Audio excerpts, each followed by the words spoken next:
The production of this video was made possible by donors to the Orchestration Online Patreon initiative. Please consider adding your support to the creation of free educational internet resources by visiting our Patreon page linked below.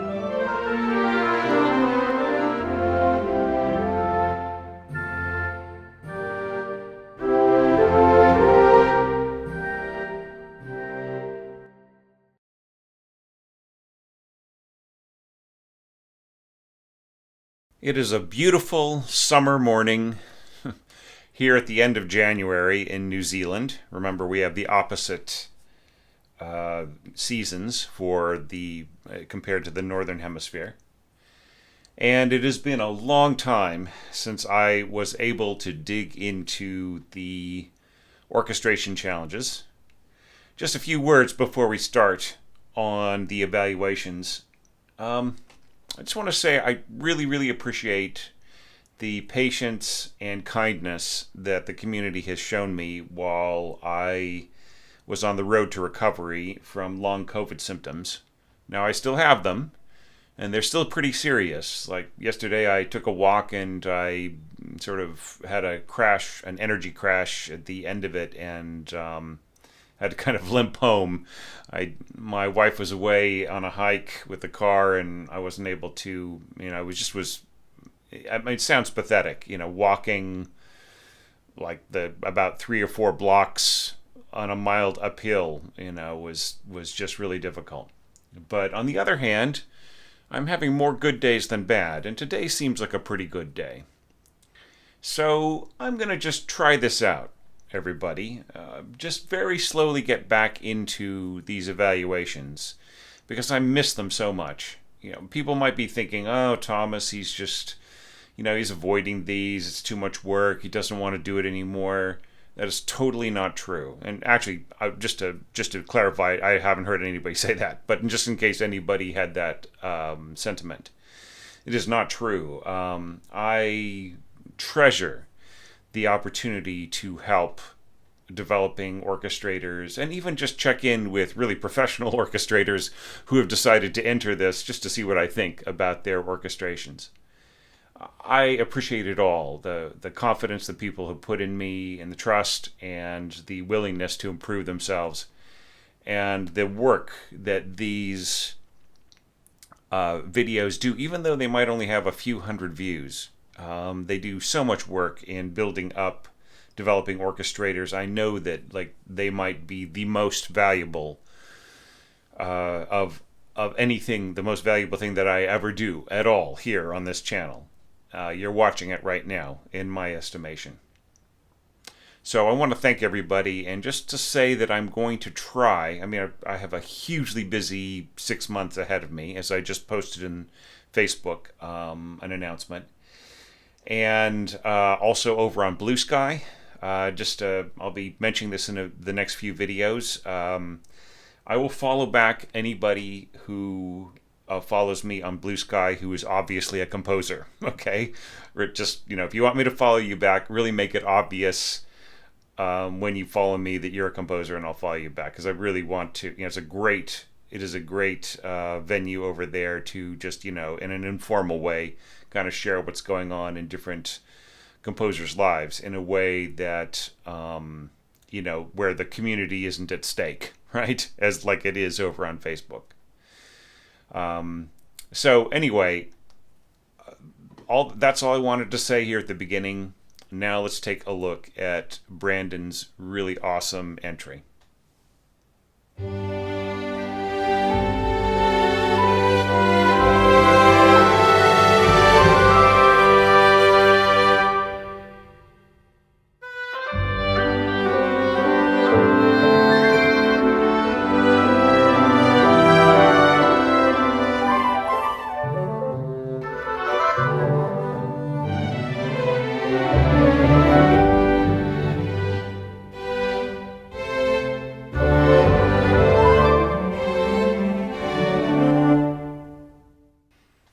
Okay, so as you can see, this is a that is just a really great way to start this collection of website entries. I really loved it. I love the beautiful placid quality of the beginning, and I love how it's set up the following material. The introduction, did it set the mood effectively? I felt it did beautifully. If one critique I might make is that it's a little powerful. You know what I mean? Like I don't think you need quadruple horns playing a sounding G. Okay, I think that's a bit much. And I think I think you could have had a duet here just in one and two, and then just octaves from the first and second, and you could just completely leave out the third and fourth horns. In fact, I mean, except for right in here, you don't really need third and fourth horns. If there was some way that you could add pitches in here with your bassoons to just complement or make up for anything that's happening in your third and fourth horns, you could just completely do away with the third and fourth horns and give this low written C to maybe to the second, right? So just to economize. Okay, well, let's play fair. Let's start at the beginning. Let's talk about this beautiful texture. One little thing that I'll say is you do not have to ever write +2. This is something that I'm seeing in more and more scores. Like when you add a note, like, okay, here you got the first player, then you go to an interval. In what world do you need to tell the conductor that you have added a player, right? You absolutely do not, right? So all of these +2s completely unnecessary. I don't know where that came from. It's sort of like about 3 or 4 years ago, I started seeing scores marked A1, right? Just basically saying like with one, which one? Well, I don't know, just with one player, right? So that's also unnecessary, which I've said about a zillion times, so I won't get into it. But you do not have to say +2. Maybe I'll make a video about this. +2 is completely unnecessary. We know that you're using two players. There is no other player that could be involved. Nobody does this in a professional score that I've seen, unless this is some new kind of convention. And if it is, I absolutely reject it. You won't see it in my scores. Okay, so once again, sorry, I keep getting a little distracted from the actual evaluation of the orchestration. Okay, so here you start off with the melody, ba da da da da da dum, and here you put the ornament in the oboe, da da da da dum. Now, did you notice that that this just really felt rushed, right? I felt that you could have slowed things way down right here in the middle in your playback. Da da da da da da da da da da da da, almost like like a fermata, da da da da da da, right? I mean that sort of the way that that it was played by our terrific pianist who did the demo at the beginning of the challenge. Remember way back when? Oh gosh, I don't want to think about how many months have gone by since the beginning. Oh, just the chances that the wonderful opportunity to look at your scores, and I was kind of flat on my back. Okay, well, let's not get into that. This is interesting. Like you have just a little G right in here with your piccolo, and then you've got these little flurries and so on. We'll talk about them in a minute. But,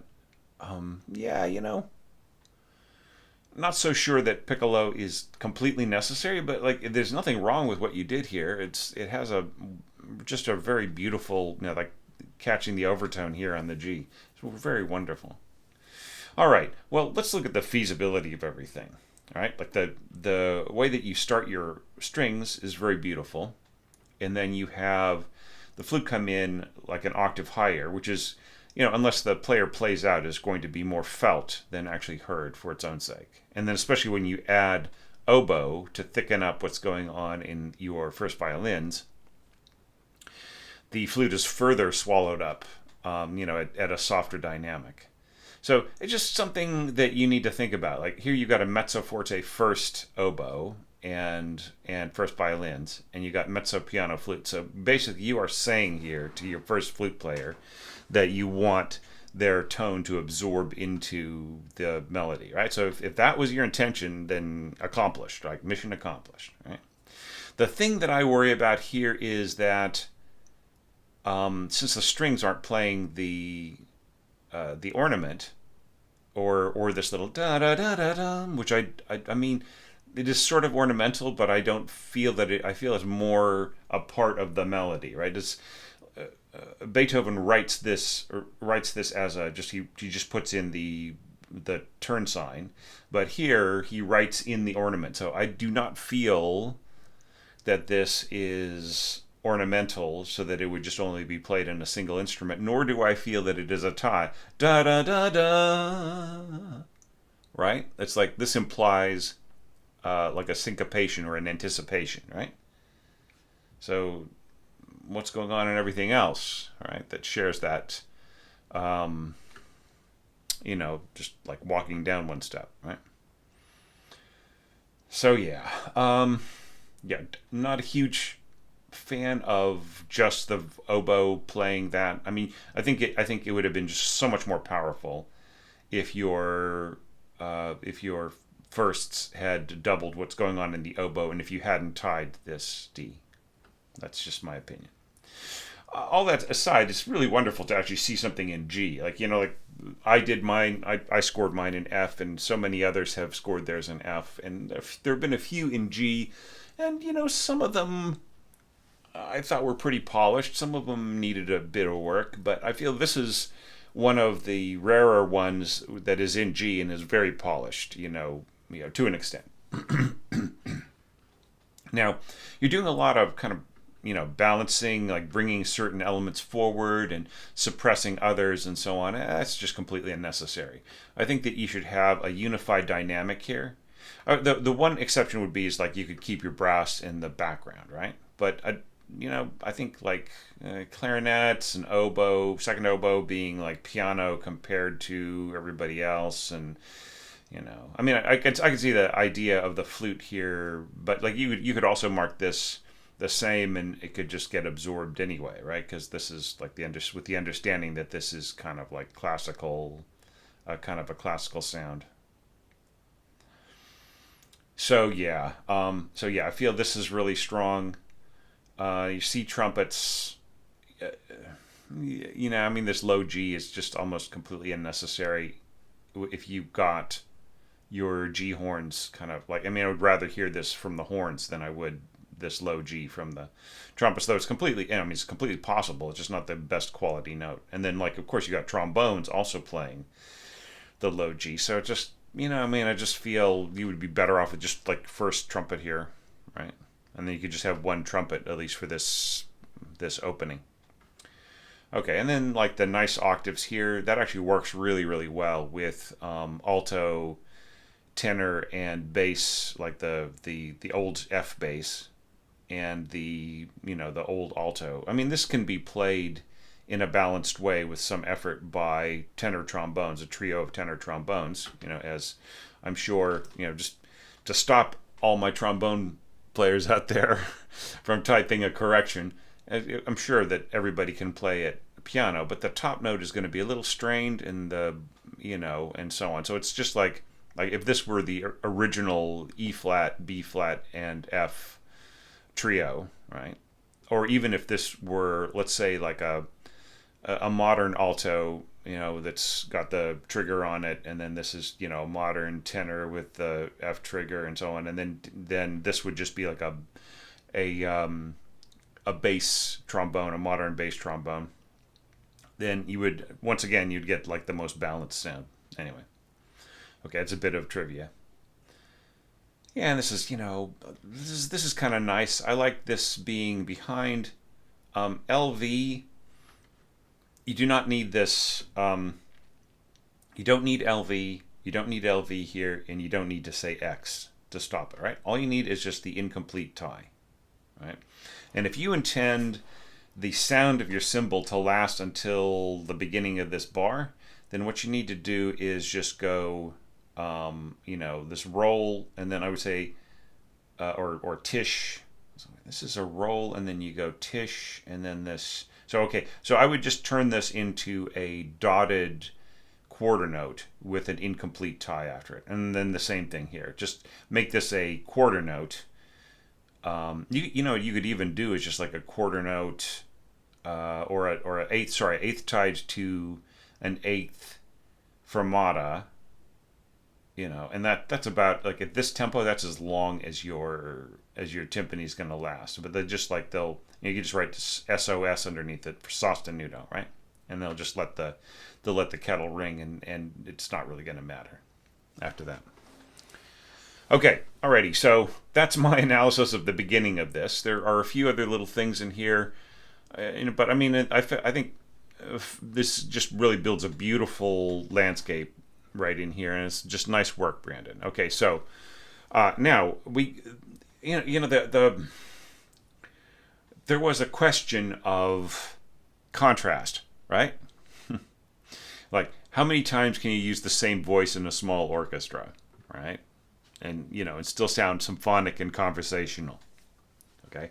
So, if you have this as a main voice, right, even though it's sort of thickening the violins and so on and so forth, how individual will it sound if you start off here?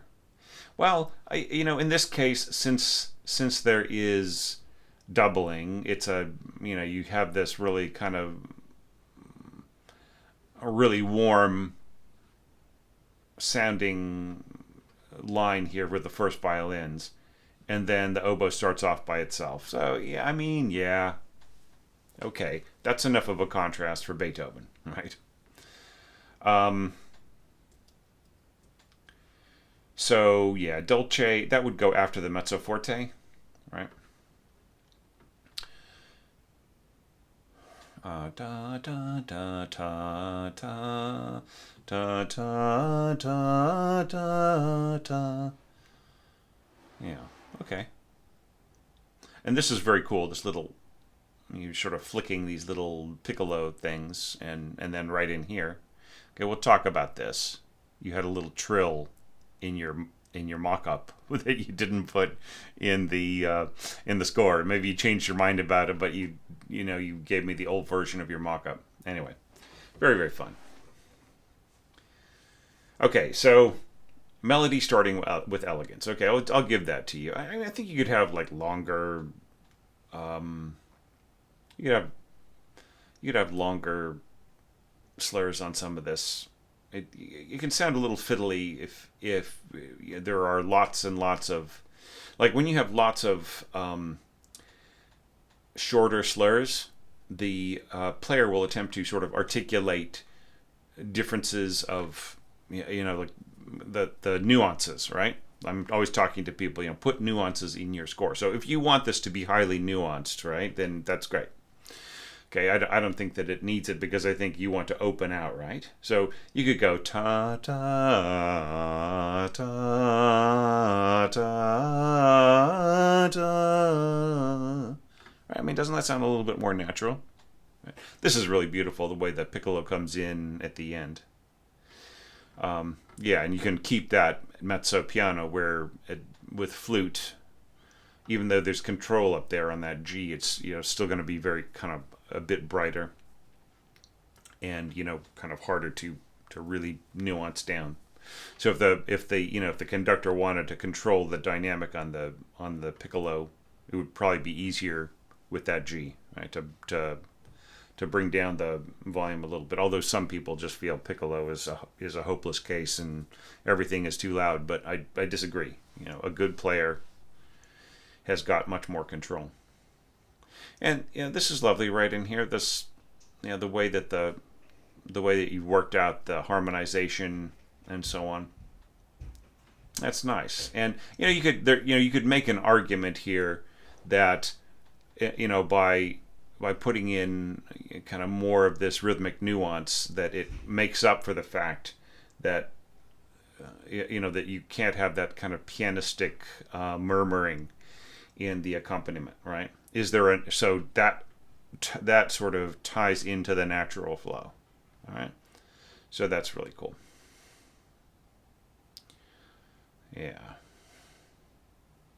Yeah, and I mean, I just like really no concerns here, and I love the way you bring in the first violin here to double the oboe. See, and that like right here, the question is this too derivative of what happened before, right?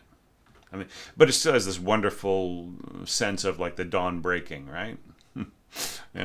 So it's like you've got some cool stuff put in there. So I mean, I approve. And this, of course, this beautiful low G here has a wonderful, yeah. Also has this wonderful pastoral kind of a sound. So I would say melody starting with elegance, natural transition to octaves, right? With the bassoon, I would have said, like, if there was some way to kind of work in, you got these violas doing nothing, right?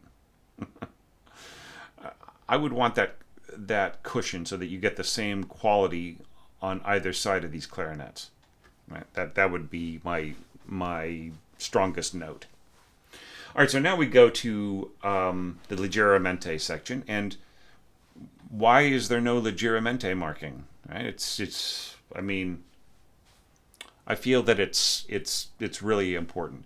Now here I would say that if you want this da da da da, if you really want that that this to stand out, I would say put a staccato on it, right? So the player really knows to go, because like a lot of times there will be a distinction, but the player will just like they'll kind of like sort of swallow it all into the same phrasing, right?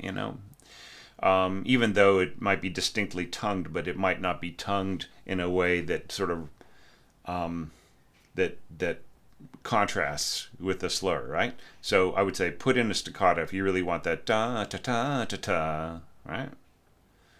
And then da ta ta.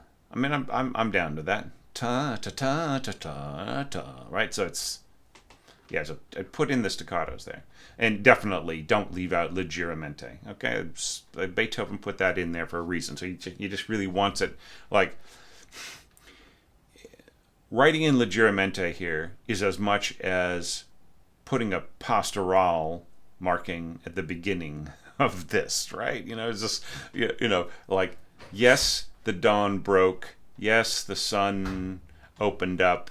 Yes, all of this other stuff. Okay, but, you also have to, you have to think that there will be a certain nimbleness and agility and so on following it, right? And that helps to define what happened before. Okay, all right. You get it. Right, yeah, so once again, unnecessary. We don't need any +2s. All right. I'm gonna hunt that down where that came from, and I think about it, and then I will do a tip about it. Okay? So we'll talk about +2 for people who are starting to use it. You don't need it. You don't need it ever. Okay? I mean, I could see, like, if you had 4 on a staff and you had like 3 voices going on, and like you had to like let's say you had 4 on a staff and you had two players playing intervals and stuff like this, and then you added yet another voice. You would say, okay, maybe +3 or +4, right? You would sort of tell us which one it was. Or let's say you had 3 on a staff, like with the standard modern trumpets, and you wanted 1 and 3, so you might say +3, right? But then that I wouldn't even do that. I would just mark 3 under the new part, right, under the new voice. So I think it's unnecessary. All right.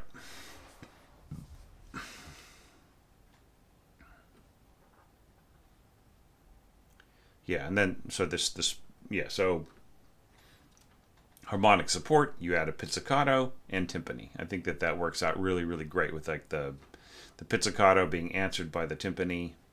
Really lovely. Okay. So no notes on that. Contrast with theme, right? We went to flutes, and then, right, so like, you're using oboe for a lot, I would say, is the only thing. You could have gone with clarinets here, right, to just really distinguish from using so many oboes. But I mean, look, it's just an aesthetic thing. If you feel oboes work better there, then use them, right? Okay. Now, the next thing, emphatic color of line. Now, you did a lot to bring that out. Da da da da da da da da da da da da da dum. Right, and then the question was whether or not that maintained the strength, whether or not you continued the texture, right? So here you decided to go subito piano. I think it would be better to go P subito, right, rather than sub P, right? And some people even write SP, which confuses a lot of players. Just write P space SUB period. Right? It's much better because you want the player to see the information that it's piano first, because this sub thing is like kind of getting in the way and sitting on the bar line and everything else. Like there's just a bunch of things wrong with it in terms, for my my aesthetics as an engraver.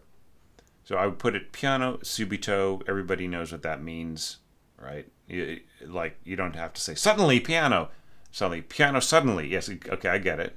And if they're rehearsing it, playing it, whatever, practicing it at home, they will just have that information there. If they're sight reading it, they'll get it. Don't worry.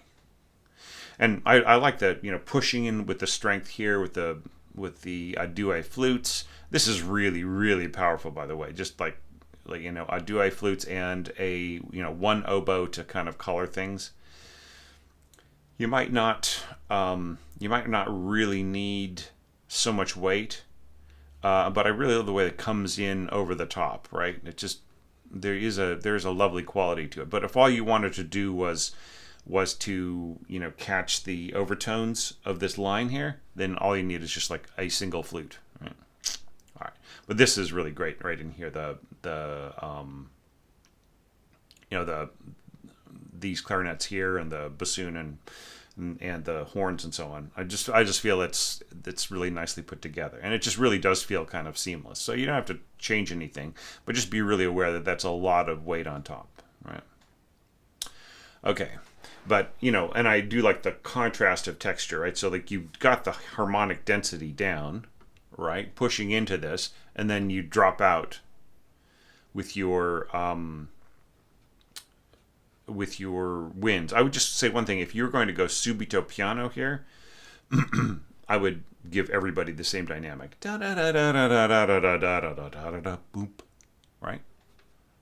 So you don't want it to, because if everybody pushes up to a mezzo piano, and the horns are kind of listening to that and saying, okay, oh boy, right, I feel the increase of energy. You may end up with some accidents in concert, that you don't really want, right? Yeah, so this is strange. A duet and then +4, right? So you had two instruments here, and now you have two instruments there. Why do we need to indicate that 4 is added, right? I'm gonna look into this, and then do a tip about it. Okay, and this is really lovely. Da da dum, dun dun dun. Yeah, and then here you contrasted with the texture, just adding more, adding winds and a very light heavy brass, lightly played heavy brass. Yeah, and then you have this little yum.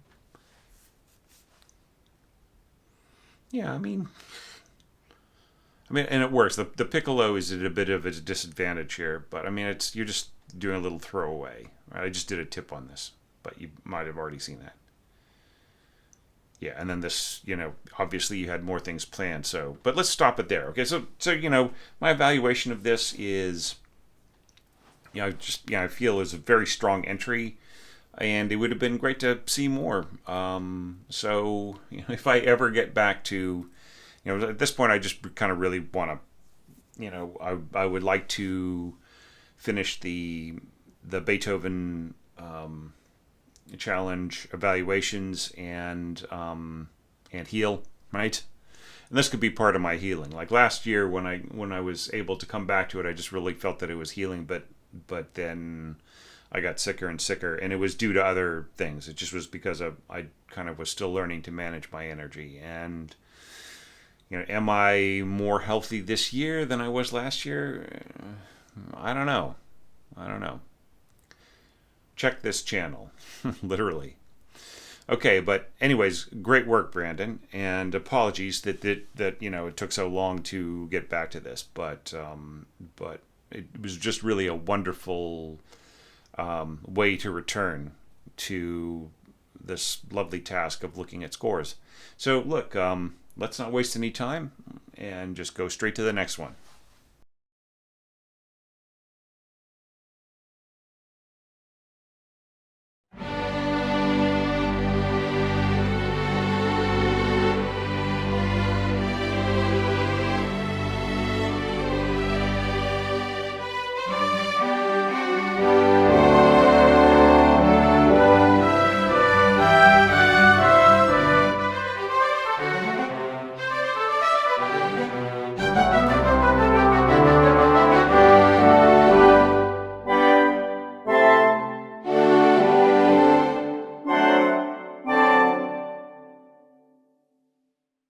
All right.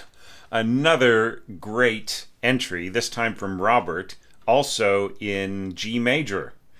I just really making me feel very optimistic and happy, and it's a sunny key. What can I say? F has a very wonderful, open, pastoral kind of a quality in the repertoire that's been scored in it. But so does G. G has a kind of almost a sunny, sunshiny kind of a feeling to me.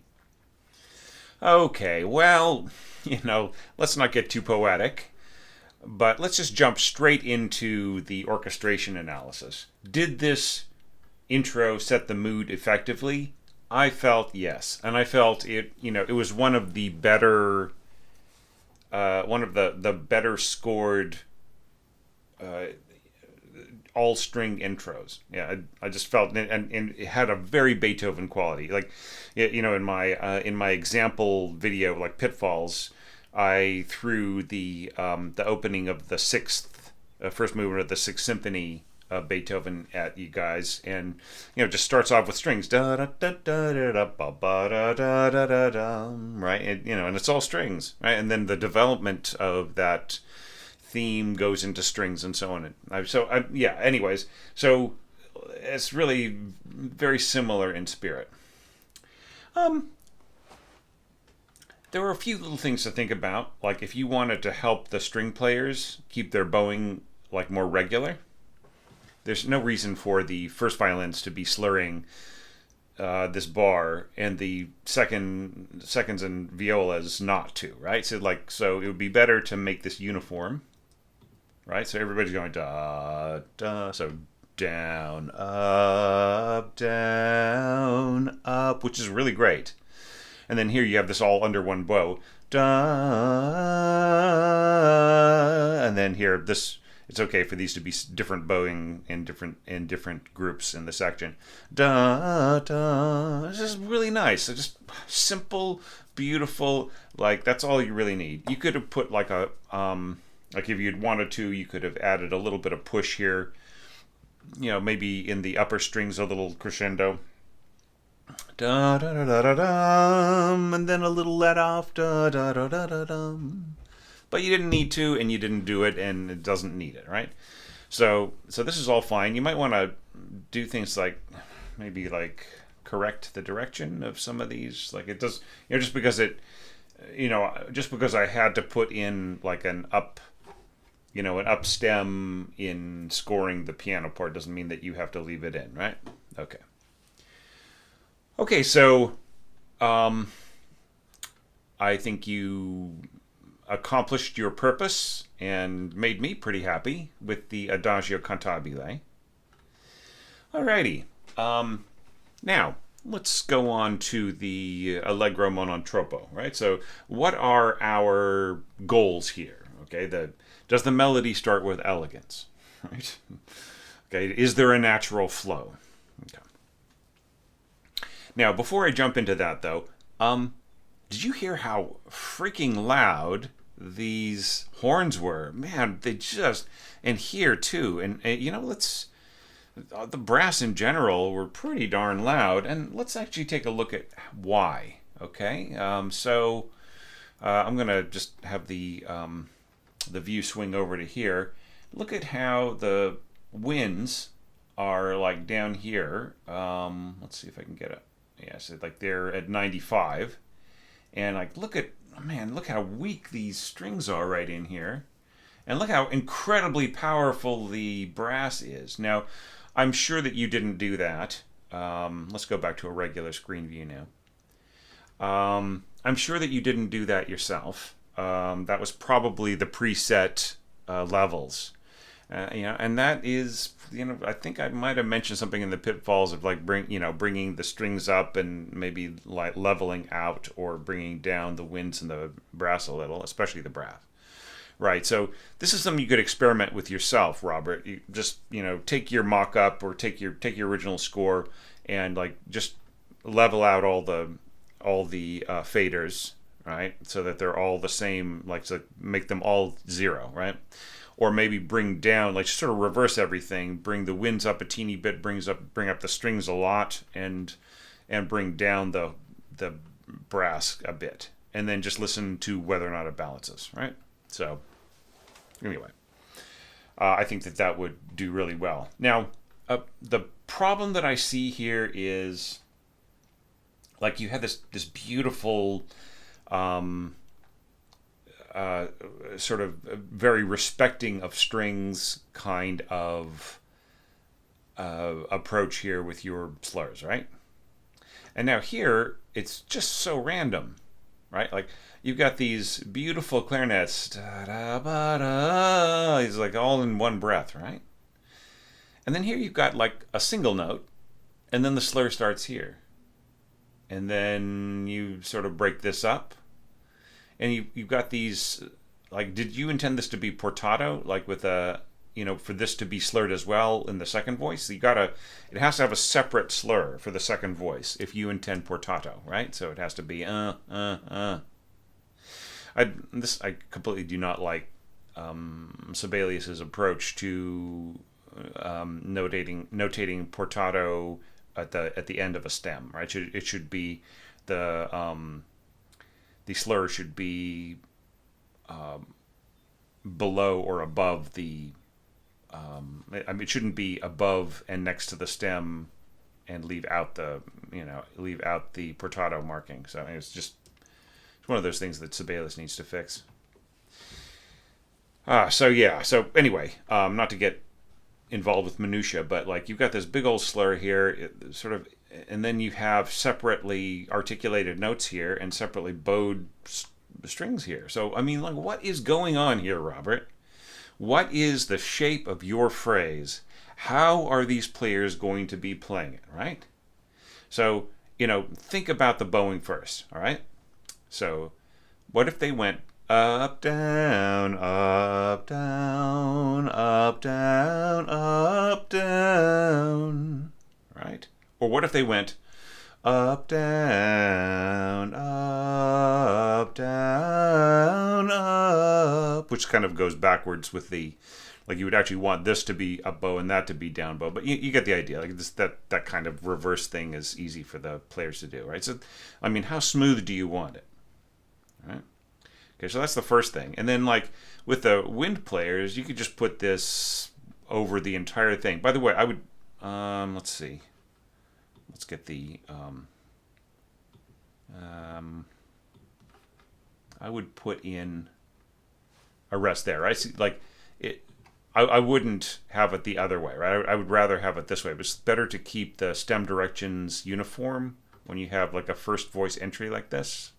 Or first voice entrance, or do this. Here's the other thing you could possibly do. Is this, right? Just have, and then just do the split right there. So I mean, either way works. Some people will insist on this. Let's see if I can get that. Bring back that rest. Some people would insist on this, right? So anyway, just thinking about it, right? And then here, like you've got the, I put the dynamic up here, and then you don't need parentheses, right? So it's piano dolce here. And I mean, you don't really need dolce with your second flute, right? Because it's not really playing the melody. So you just go piano, right? Right, because you already mentioned dolce here, right? So like it doesn't really need it. And then if you intended portato here, then put that there. And in fact, as I was mentioning before, you could just go like, you know, oops, if I can just get that. It is not grabbing the end there.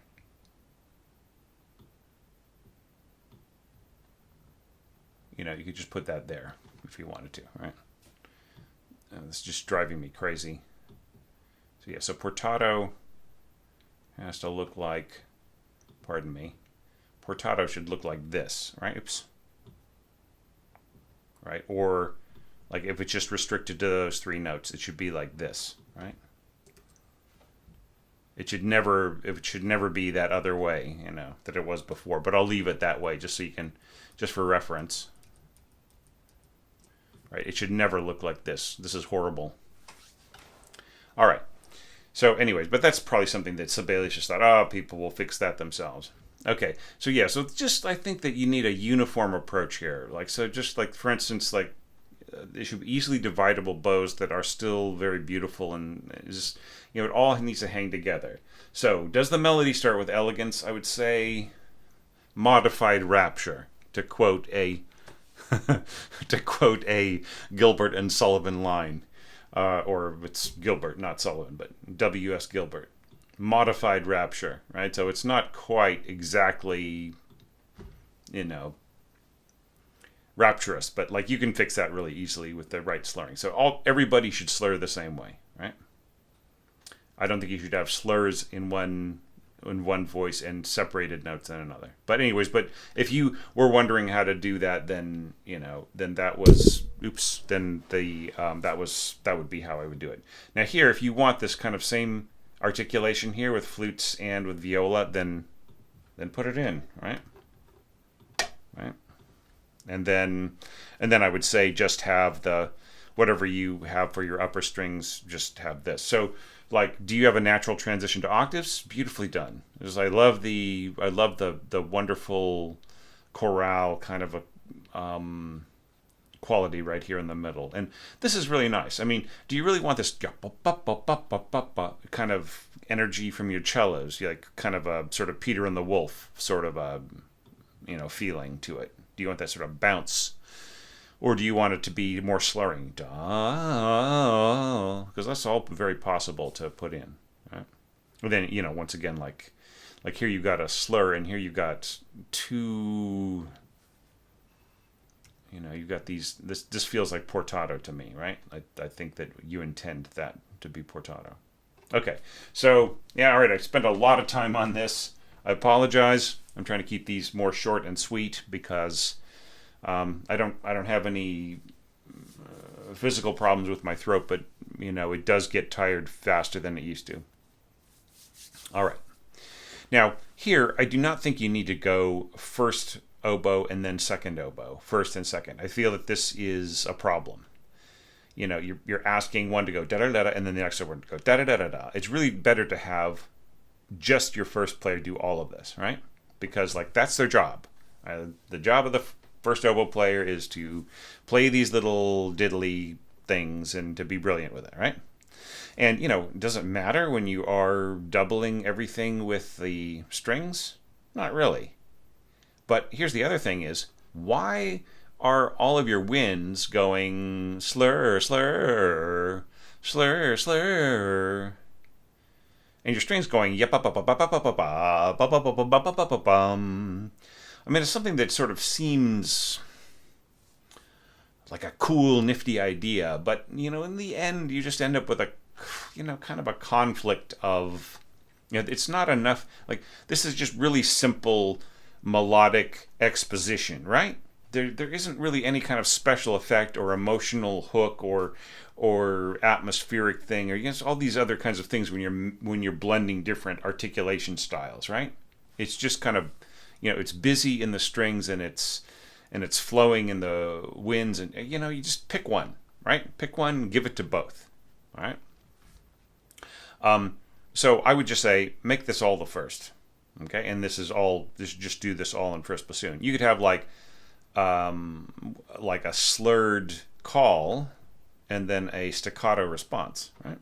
For instance, so you could have kind of smooth and then bubbling, right? And this is kind of cool.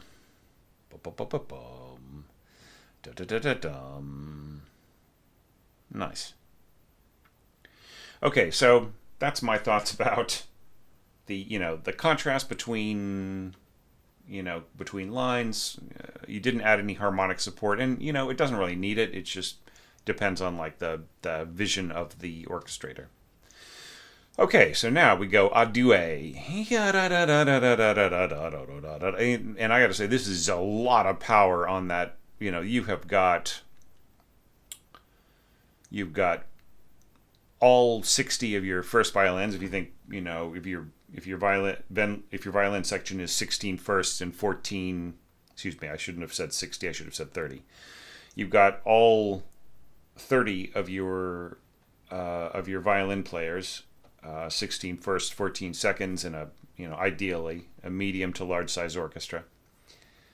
So you've got all 30 players on this, and you've got both oboes and both flutes and both clarinets, right? So that is a hell of a lot of power. And you are separately articulating all of this. And you've got the first trumpet too. And you're going a duet on your trumpets like by the second beat, which I don't think you need to do it. So one trumpet player is enough. So that is a hell of a lot of power. One of my criteria here is emphatic color of line. Oh yes, right? So you might want to lighten this up quite a bit. Just like think about what is the color I want to cultivate here. Do I want everybody, that kind of blasting, warm or hot kind of a sound? Or do I want to have something that's like maybe more hollow, right? So like maybe flutes and clarinets, but leave out the oboes. The oboes are kind of doing a lot here. What if the flutes and the clarinets work together and you left out the trumpet, and then you get this very kind of wonderful cutting sound, right? Or what if like the trumpet was muted, like, or something like that, or and you had oboe and you left out the flutes and the clarinets, right? And then you get this very kind of more, it's cutting in a different way, right? It's different overtones. I love how the violas come in here and this kind of lower melody. I felt that I really love this da da da dum ba dum. It's the really really nice harmonic support right in here. It's, this is one of the things that makes this really good. Like I was saying before, there were some some entries in G major that were very strong and some that needed a little bit more help.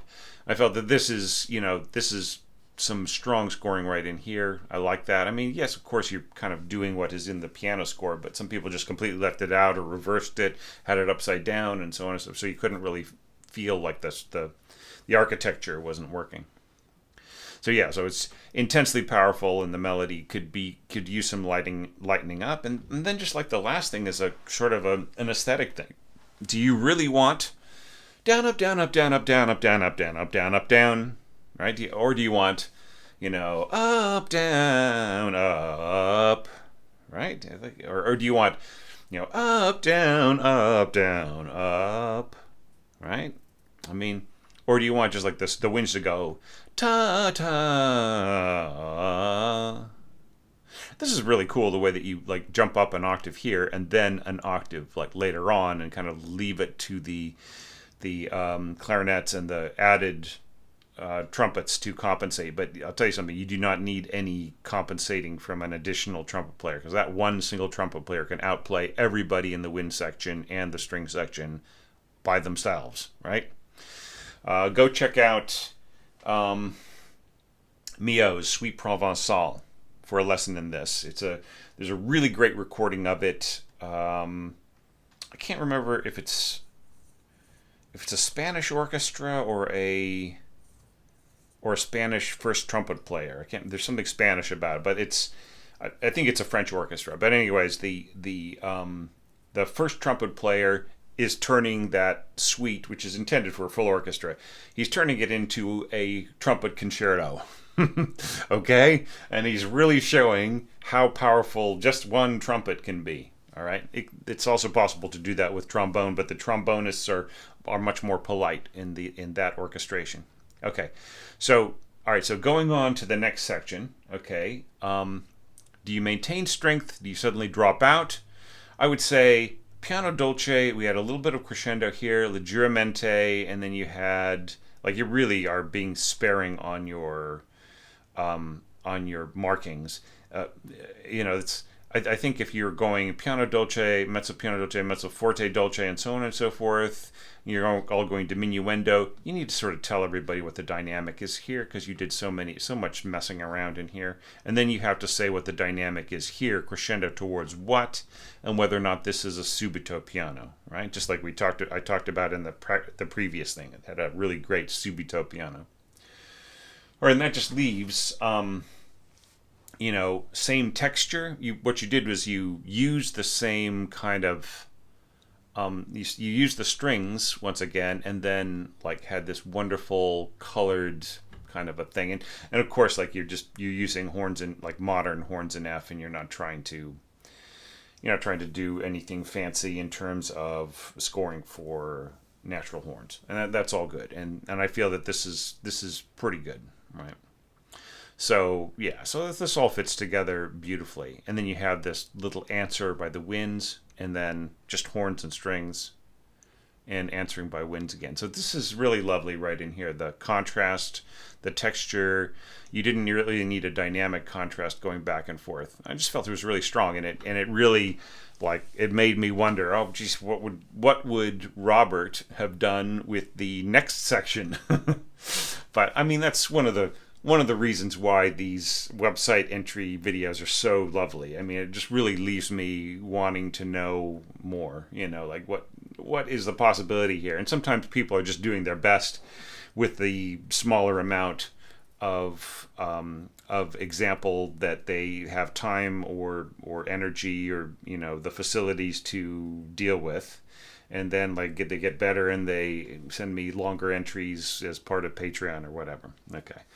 And so anyway, so really great, fun entry, Robert. Made me smile and made me feel really happy to look at, and once again, it's just keeping up my mood and keeping me happy and making me feel really great that I'm kind of getting back to this, and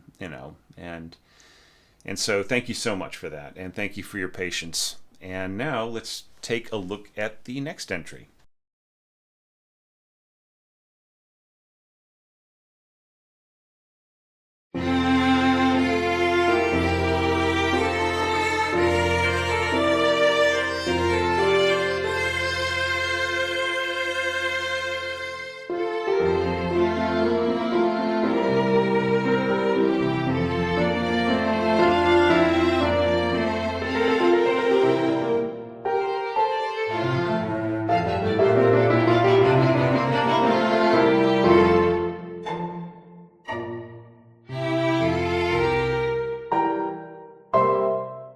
Wow, very cool trio arrangement, Frank.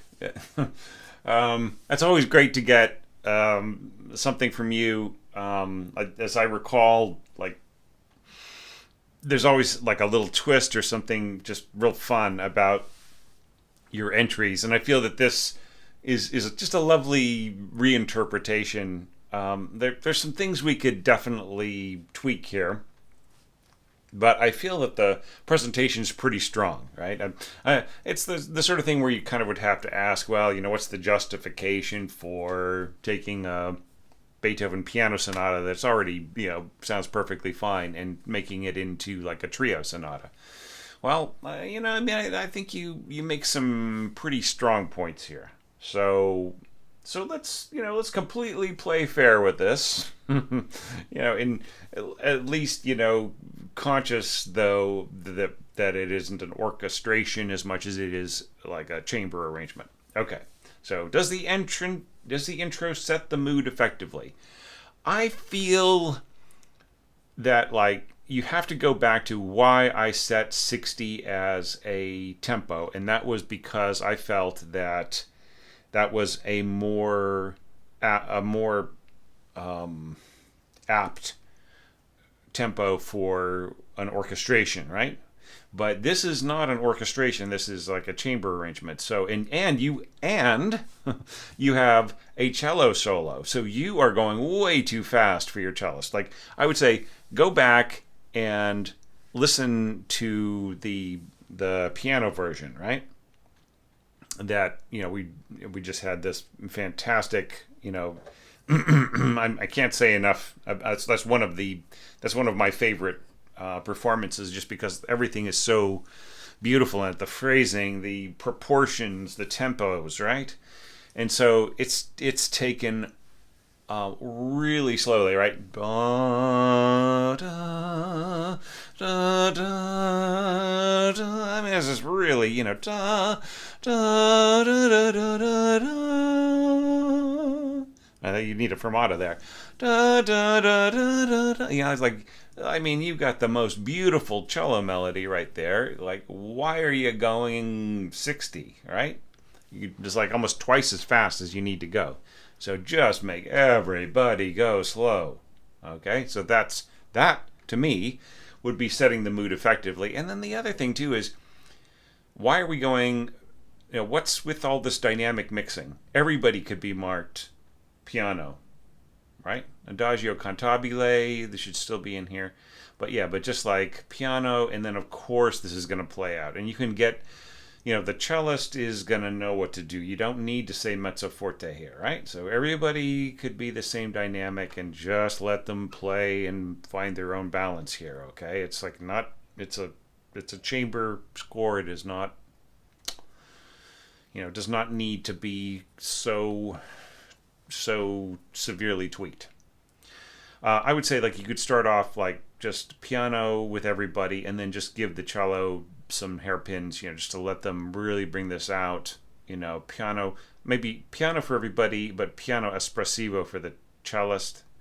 And then, give them a bit of hairpins right in here to let the part come out, put a fermata on this in all the parts. And, just everybody's going to be watching the cellist. What are you going to do now? So there's like no problem there. So I would say if you made those changes, I would say this would set the mood effectively, right? But like the basic bare bones of this are really well done. I'm not too fond of this. I think if Beethoven doesn't have this in the architecture, you should leave it out. Okay, I think that's going a little too far. All right, but I mean, if you insist on it, if you hear it, that's what you want there, then I can't stop you. But you will get a stink eye from from your harmony professor, or or traditionalists in the room and so on. I don't think it's necessary. Okay. And it's also, there's a couple other problems with it, but this is an orchestration lecture, not a harmony thing. So, all right. So, does the melody start with elegance? I mean, I think so. I think it does. I love this little conversation duo with the cello and the violinist and everything, and I think that you've limited the tone picture so that like it doesn't really, like, it doesn't go to octaves as it's harmonized here, so it doesn't really go to octaves. So I can't say natural transition to octaves. I mean, there's the there's the sense that there are some octaves in the piano part. So I mean, I would say that's a natural transition, right? So I think that works out pretty well. Now, I would say that you need to bring I would say put the hairpins, like, see how the hairpins end here? That's like taken from the piano score. They should also end there, and then there should be a little comma right here, right? because you want, or technically the Italian term pausa, right? So there should be a pausa right here, right? Da da da da da da da da, right? Da da da da da da da da. Because the way that you got it right now, it just smears together, right? It just doesn't sound great, right? There needs to be a little bit of a gap. Don't write it in with rests and all that. Just put in a pausa in all the parts. Okay. All right. So then the other thing is, like, I just feel that the slurring here is very choppy for what you're trying to express, especially if you have a cellist that breaks out into solos here and there, right? So, I mean, think about it. Up, down, up, up, down, up, down, up, down, up, down, up. I mean, so that, like a big string section, that might sound smoother, but like with just these instruments, I think I sang it for Robert. I'll sing it again, right? So up, down, up, down, up. So I think that's a much better strategy for you here. If you want these big, long, smooth lines with your strings, right? So that's just right, and it will match like much, flowing accompaniment with from the pianist. Okay, so I just think that's a better approach there. Nice little changes here and there to the Beethoven piano part. I feel that they work really well. Like I was saying right in here with this, I felt that was pretty strong. Okay, and just opening this out, like not taking away some of the clutter of those lower notes, so that the cello can speak out more beautifully an octave higher. So I mean, there's some really nice proportions there, right? So with that caveat of having longer slurs and so on, expanding without clogging up, you tick that box, right? Natural transition to octaves we talked about, natural flow, that's built right in. So I would say you achieved that, right? Okay, so now let's take a look at this. And here you have the pianissimo. See, so that's why I say put in the pausa, have everybody end together. Like that's another reason to have the slur end here, and just have everything kind of end, and then everybody leaves just a tiny bit of a breath, so that this can start anew. And like, yeah, I mean, I almost feel. Why don't you try this? Like just as an experiment, go back to your mock-up and your score and so on, and see what it would be like if these were like staccato. I know you're trying to avoid that because you kind of do the same thing here with pizzicato there and staccato there, but anyways, it just feels a little sticky right here on these half notes. But the other thing too is, like, if you're going to go slur here, right? I think you should have slurring over your piano part, right? Just like so that he fingers the accompanist fingers this. I'm saying he because I'm thinking what I would do, right? I'm not thinking of any particular gender. It's just Thomas Goss, the accompanist, would be flowing through this, right? And then same thing here, da da da, right? And that would all work great, right? So I'd say slur this to match these slurs. But don't match these slurs. Just have one big slur over this and one big slur over that, right? And if you want to shorten these a little bit, or just leave them the way they are. Okay, but otherwise, I mean, contrast with theme, contrast between lines, harmonic support. You tick all those boxes really nicely. Okay, and yeah. So, here you're marking down the strings to sort of make sure that they don't get in the way of this little sort of kind of tickling little line, and then you kind of reverse it. So that's all acceptable. It's not completely necessary, but, it does help the players define it. So, if in a sight reading situation. Okay, so now the next thing is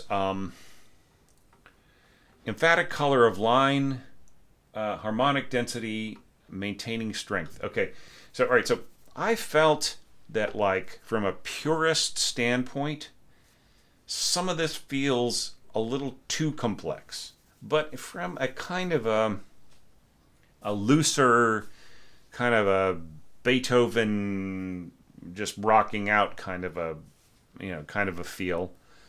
It feels right. There's something about it that kind of feels right to me. I mean, I know what it is that is bothering me, and it just kind of goes into some, some discussions about harmony and counterpoint I don't want to get into, but I feel that like what you added to it is kind of like your sound, right, Frank? Like that's this is you indulging your voice more than it is really like being, trying to be exactly like Beethoven. So, I mean, like you make some changes, for instance, like you're adding like a seventh in the, right here, and like there's some things in here that are, that are really definitely not in the score. But all the same, I feel that it works, right? So just, once again, some of the same questions I've posed to other orchestrators. Do you really want to go, down, up, down, up, down, up, down, up, down, up, down? Actually, I would start with an up. Up, down, up, down, up, down, up, down, up, down, up, down, up, down, up, down, up. Right? I mean, would you really want that kind of yakakakang kind of thing with in the cello, and just, do you really want those as separated notes? Because the pianist is going to try to match what's going on in the violinist, so this is going to be blunter, right? But if you want a more flowing thing, I would say, maybe slur each triplet, or slur the half bar, and right. So I mean, there are just some ways of doing this that are a little smoother. But I mean, I don't really have a huge problem with it conceptually either way.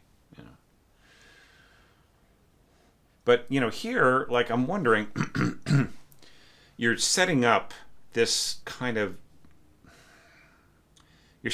expression, right? Da da da da da da da da da da da da da bum bum bum is, like, it's slurred in the piano part, but the pianist doesn't.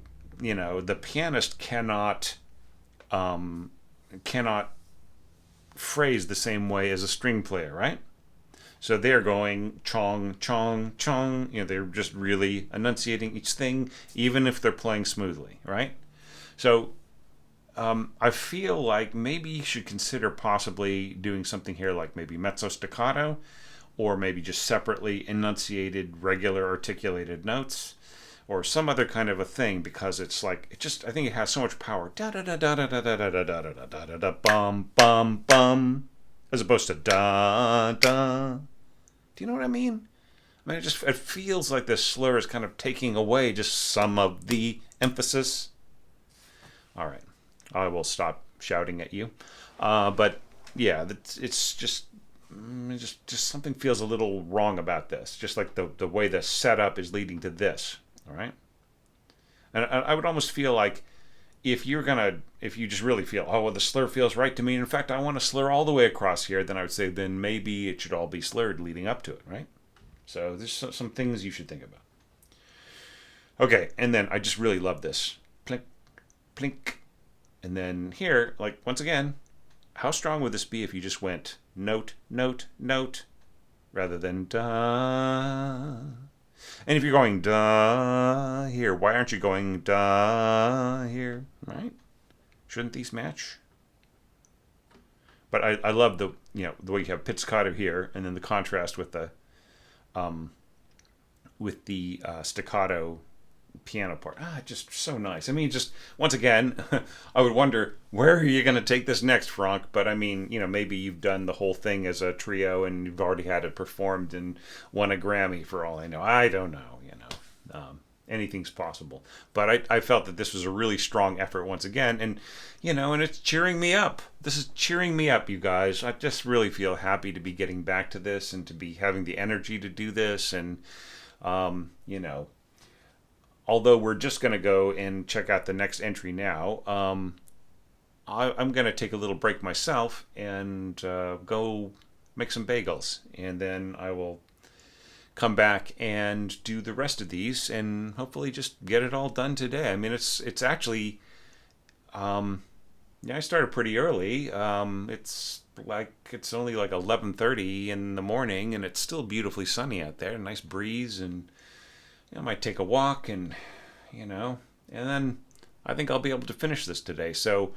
Anyways, really feeling great about it. Thank you, Frank, and thank you for your patience and support and everything else. And um, for everybody in the timeline of this video, let's take a look at the next one now.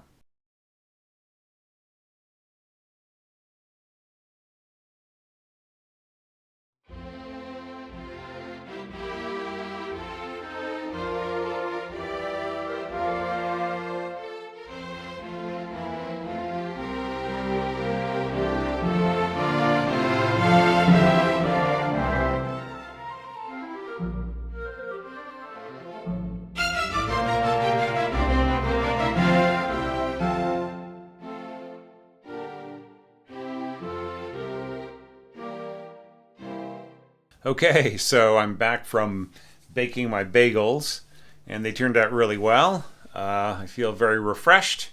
It's early afternoon. It's just a beautiful day out there. I can see my apples ripening, and I can see the blue sky and the clouds in the distance. It's just really a wonderful season down here in New Zealand.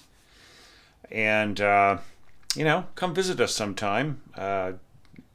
The horrible months in the northern hemisphere, January and February, are just absolutely choice down here. So yeah, and drop in if you come by Wellington. Alrighty, well, so Matthew, it's just as I was saying, with that really good mood from the nice weather and the bagels, I am really enjoying looking at your piece. Now, of course, I bet you listened to that mock-up that I made for you, and I actually reformatted your score too. But the mock-up was made with exactly the notes you specified, the dynamics, the pitches, everything is exactly as you had it.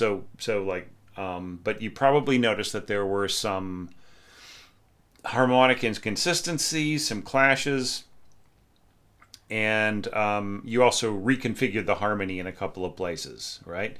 So for instance, right here,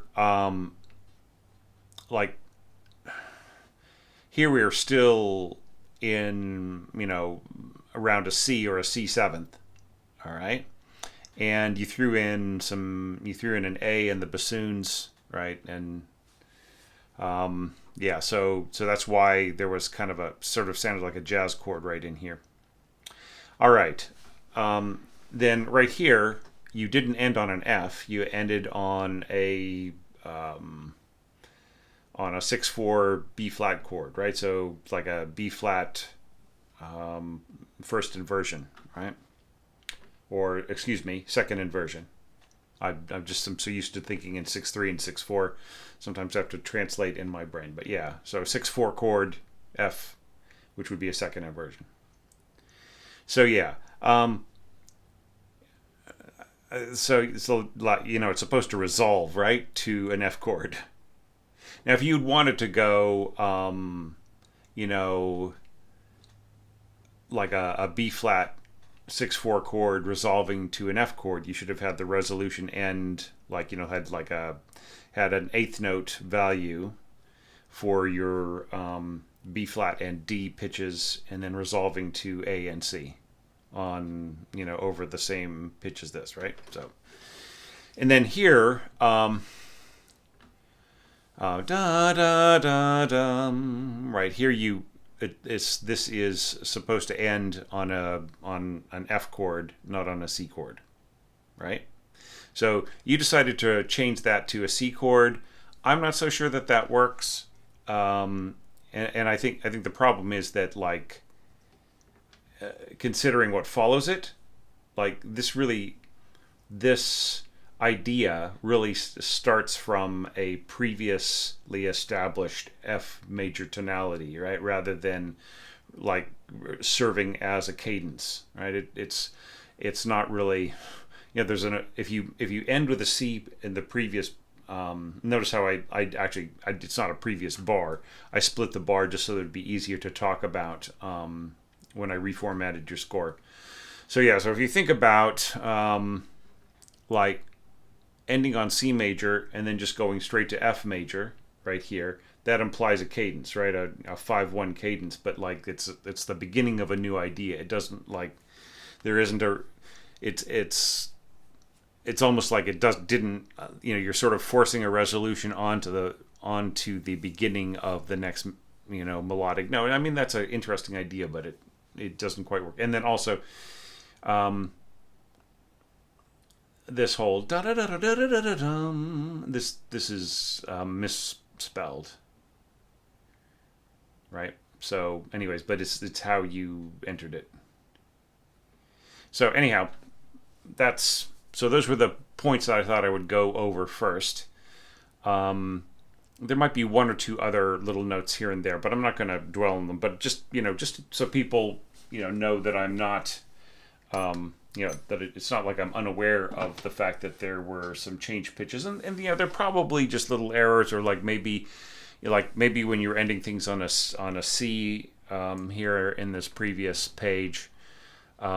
Maybe that was a misinterpretation. Maybe you intended to end on an F and you misspelled one of the notes, and then you thought, oh, oops, wait, this is a C chord instead, right? So like things like that can happen in the process.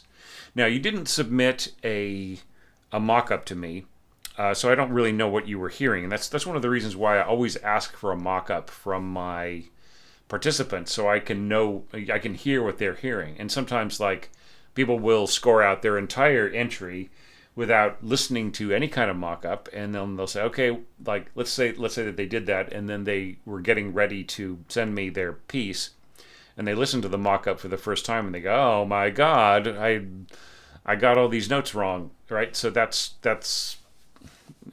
at the very, very least, if you are a sort of a mock-up avoiding person, at least check your work, right, for these challenges. So, there are a lot of other strange little things in here. Like, for instance, like here you have a fermata, and then you do a crescendo off of the fermata, and I think that might be an error, right?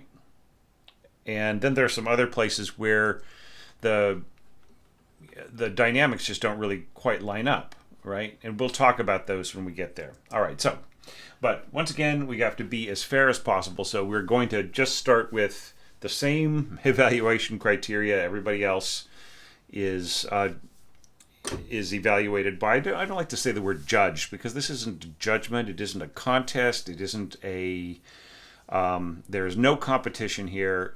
The only thing that is being tested is my ability to help you become a better orchestrator, okay? And so that is all, the onus is on me, not on anybody else. I just thought I would add a comment here. Like every once in a while, after I've released these videos, I'll get a nasty, nasty comment under somebody's orchestration and say like, well, I thought that this was trash, or I thought this was horrible, or blah, blah, blah. I'm thinking like, what kind of a teacher would that person make?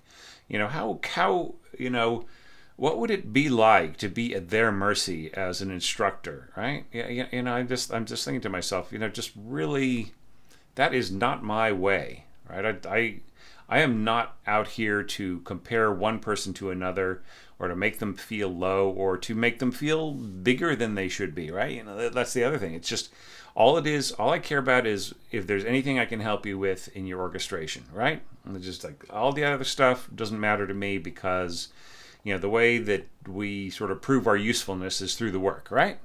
So, and that's the next thing, and that is also for you to decide too, is like what you are going to do with your life and you're going to do with your orchestration.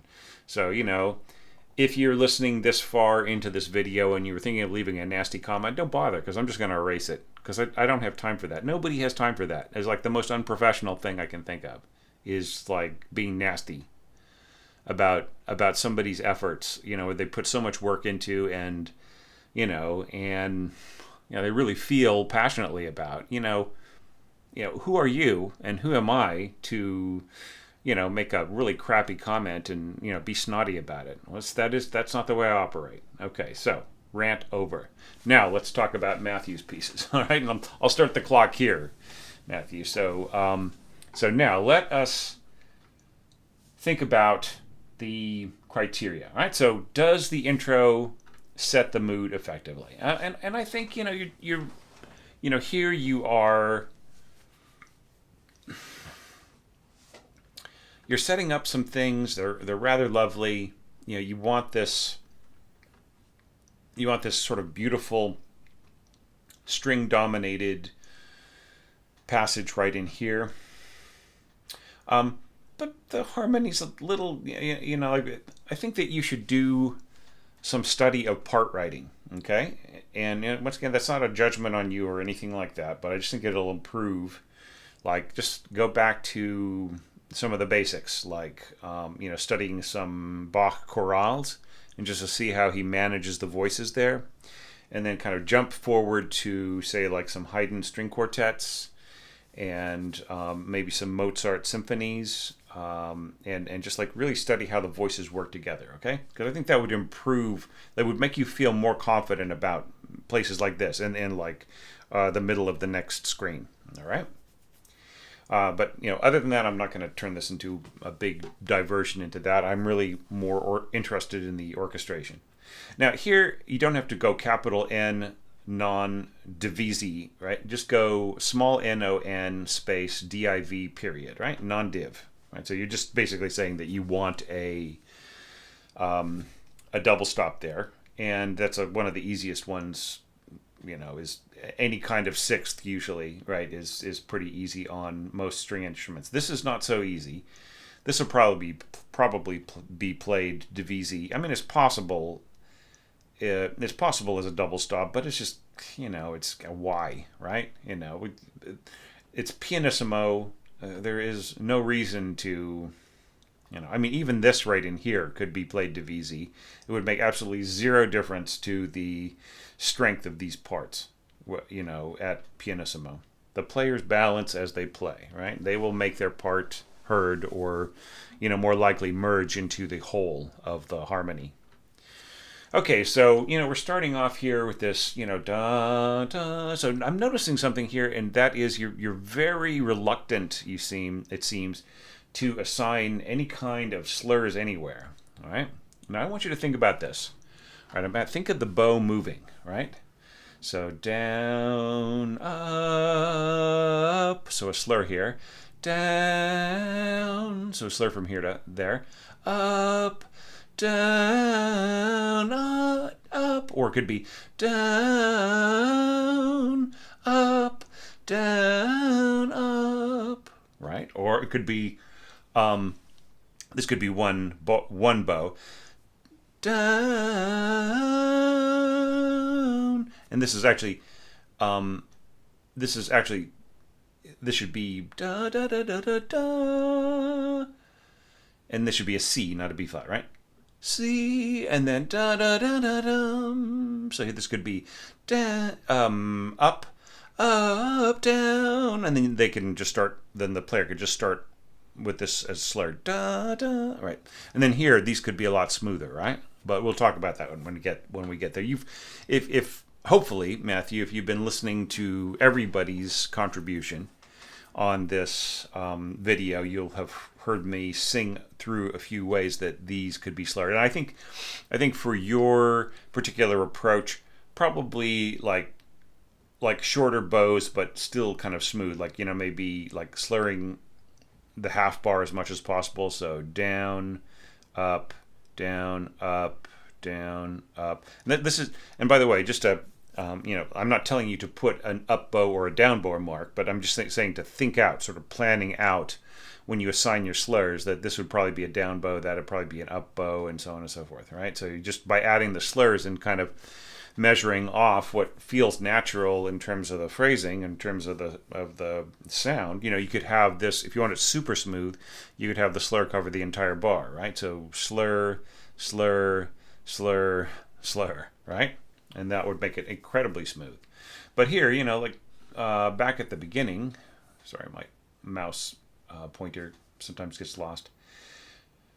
So yeah, so this could be down, slurring to this, and then up, and then this could be down, up, right? Down, up, right? Or it could be down, up, down, up, and then you could go down, up, right? So there's a bunch of different ways that the players could do it, but you just have to decide how smoothly connected you want things. All right, so that's another thing. Now here, everything is kind of going along really great. You have your, you have this doubling here. You have this harmony coming in here, clarinets, and like you're kind of pushing the harmonization of the melody higher than the melody itself, right? Now, if these strings are nice and bright and loud and focused and they have very consistent doubling, then that is not so bad. But the thing is, if you start stacking too many pitches on top of it, it's hard to sort of make out the melody, right? So that's a problem. So just really try not to do that too much unless you're really confident about how you want this all to work. All right? Okay, so that's my assessment of the beginning.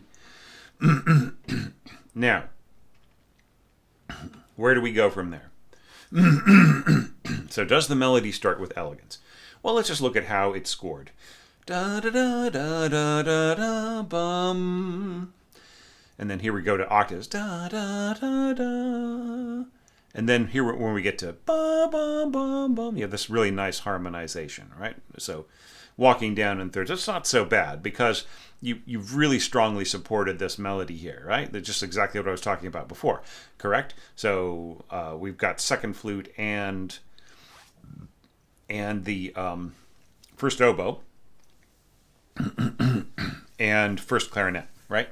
So that's strong enough. And then as far as like the octaves below the melody, which is really, what we should be thinking about in terms of that criteria of like natural transition to octaves, is not adding an octave above necessarily, but making sure that the part that emerges in the piano part, from an octave below, and then ends up in the beautiful walk down of the octaves is consistent, right? And I think that you have covered your bases more or less, right? So like here you have the walk down in the octaves being really more about the clarinets, right? And then you have this harmonization in the bassoons. Part of that is the octave, right? That you've got right in here, between the upper and lower part. It's just that, but I would say to like really make it perfect, it's like you end up with this like quadruple octave here with the cellos and so on. I almost feel like it would have been better to keep the cellos going to a degree on a more accompaniment part and have the violas kind of somehow doubling or supporting what was going on the bassoons a little bit, right? And then when we get to here, like with the clarinets, like walking down,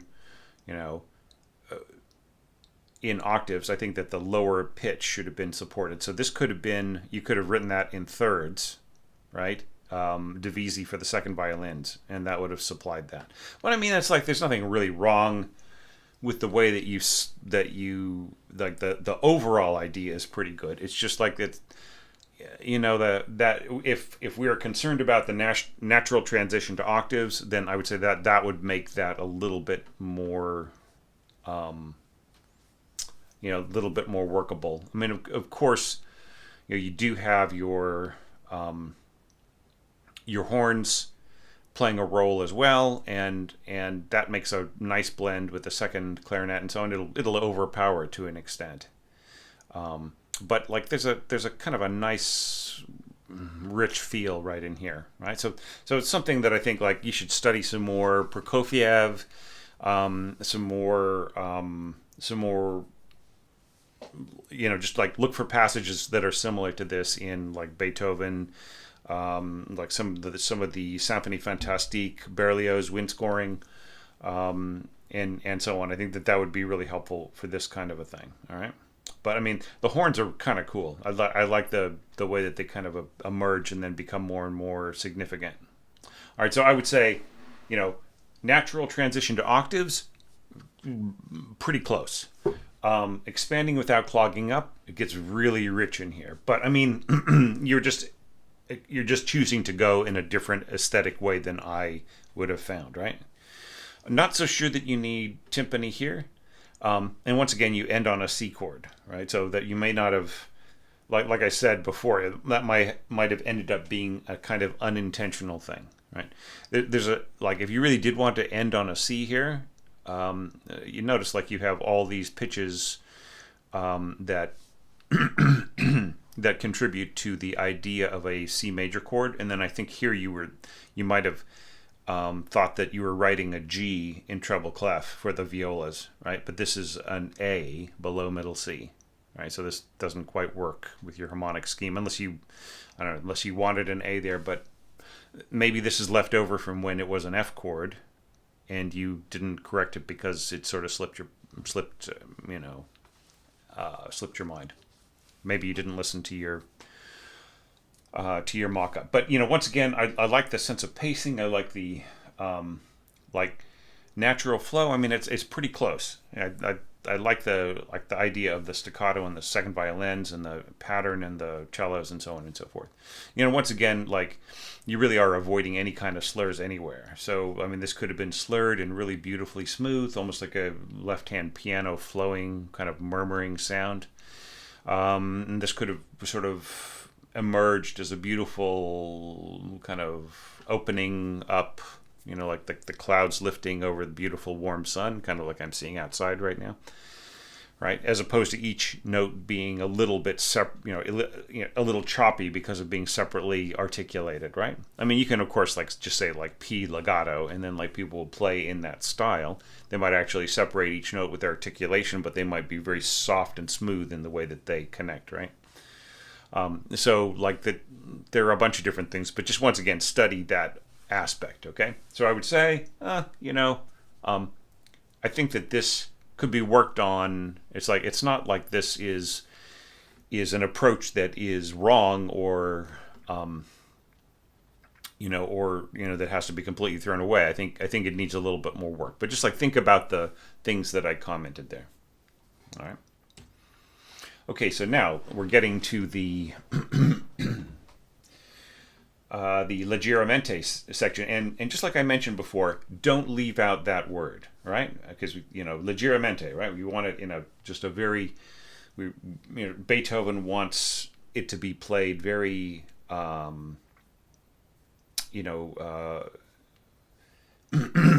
very nimble, right? Just with flowing, like a kind of a flowing sense. And I like the way that you've got slurs on everything. That's great. Okay. There's a couple of wrong notes here and there. The thing that I'm more worried about is the sense that these really separated phrases will somehow connect together, right? So if you listen to the mock-up, you can just really see that it kind of is really all over the place, there's a natural separation right here, right, and right there, but like separating these two, I'm not sure that doesn't quite work for me aesthetically. I mean, if you feel the need to really separate every single thing, then I mean that is another kind of a quality. But I just feel that there's a certain kind of non sequitur feeling between these two little figures and these two figures, right? So watch out for that. But all that aside, and aside from a couple of incorrect notes, I think there's a kind of a fun thing to it. I wouldn't mark like strings pianissimo and winds piano or whatever. I just keep them all the same dynamic. All right, just make everything piano or everything pianissimo. I'd say make everything piano, and the instruments will find their balance. Now, having said that, are these good decisions? Once again, it's a matter of aesthetics, but in terms of balance,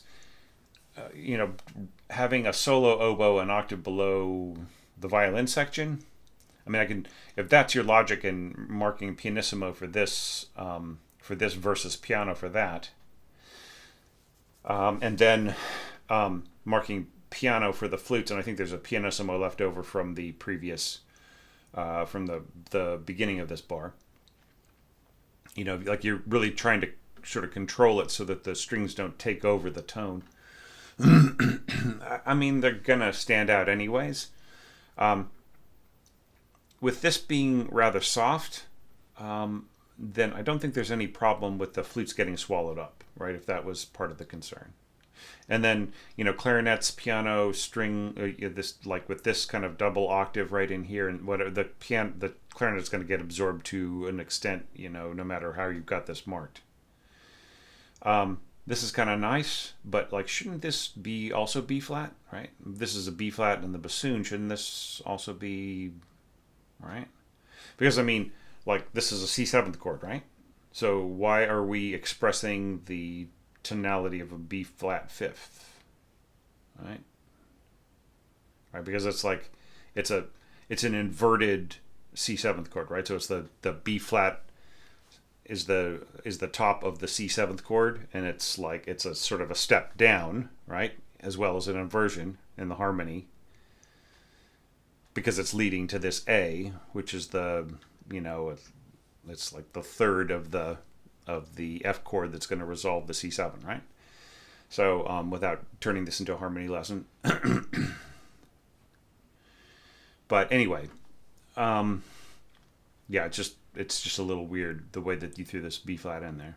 I think that, or excuse me, this F in here, I meant to say. So I mean, it could have easily have been just a timpani note.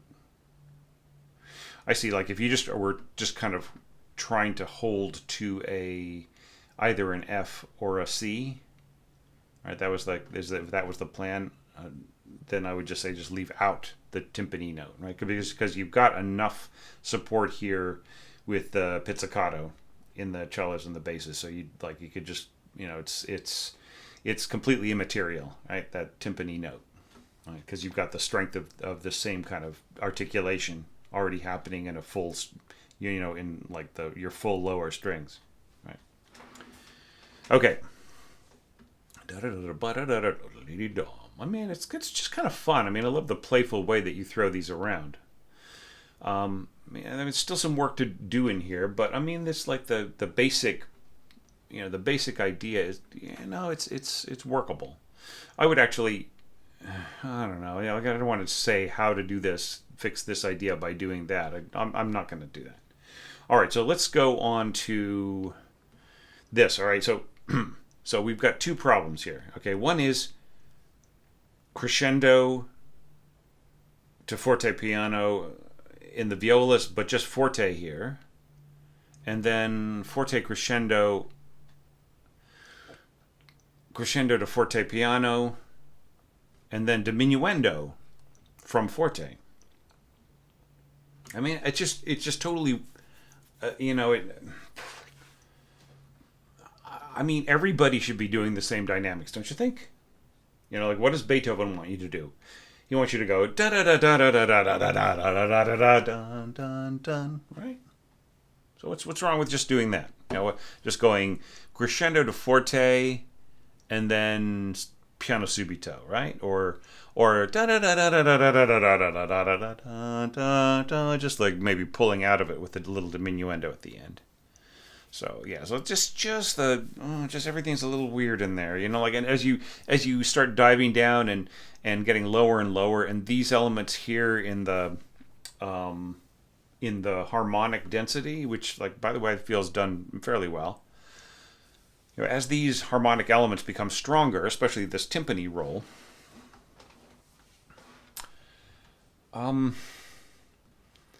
it's going to start overpowering the melody as it dives down to this point right here. And then what is this point supposed to be? Like, if this is taken literally, the players might think, well, he might, if I'm going to go crescendo to piano, then maybe this is intended to be a pianissimo right in here, which is disastrous against this other strong stuff. So I mean, look, if you want to stick to your guns and stick to this kind of an approach, you absolutely have to mark what the middle of this is. Maybe it's forte, diminuendo to mezzo piano, and then piano subito, right? Maybe that's what you mean. I don't know. But that has got to be marked. Now, let's talk about the orchestration of it. I mean, it's kind of fun for you to sort of dive downwards with the flutes, and then have the oboes doubling the clarinets, and then jumping up to to double the flutes as they descend and so on. It's kind of adding the strength to that line while not sacrificing the flute's ability to just play along, even if they get a little weak and hard to hear right in here. And then doubling the strings and so on.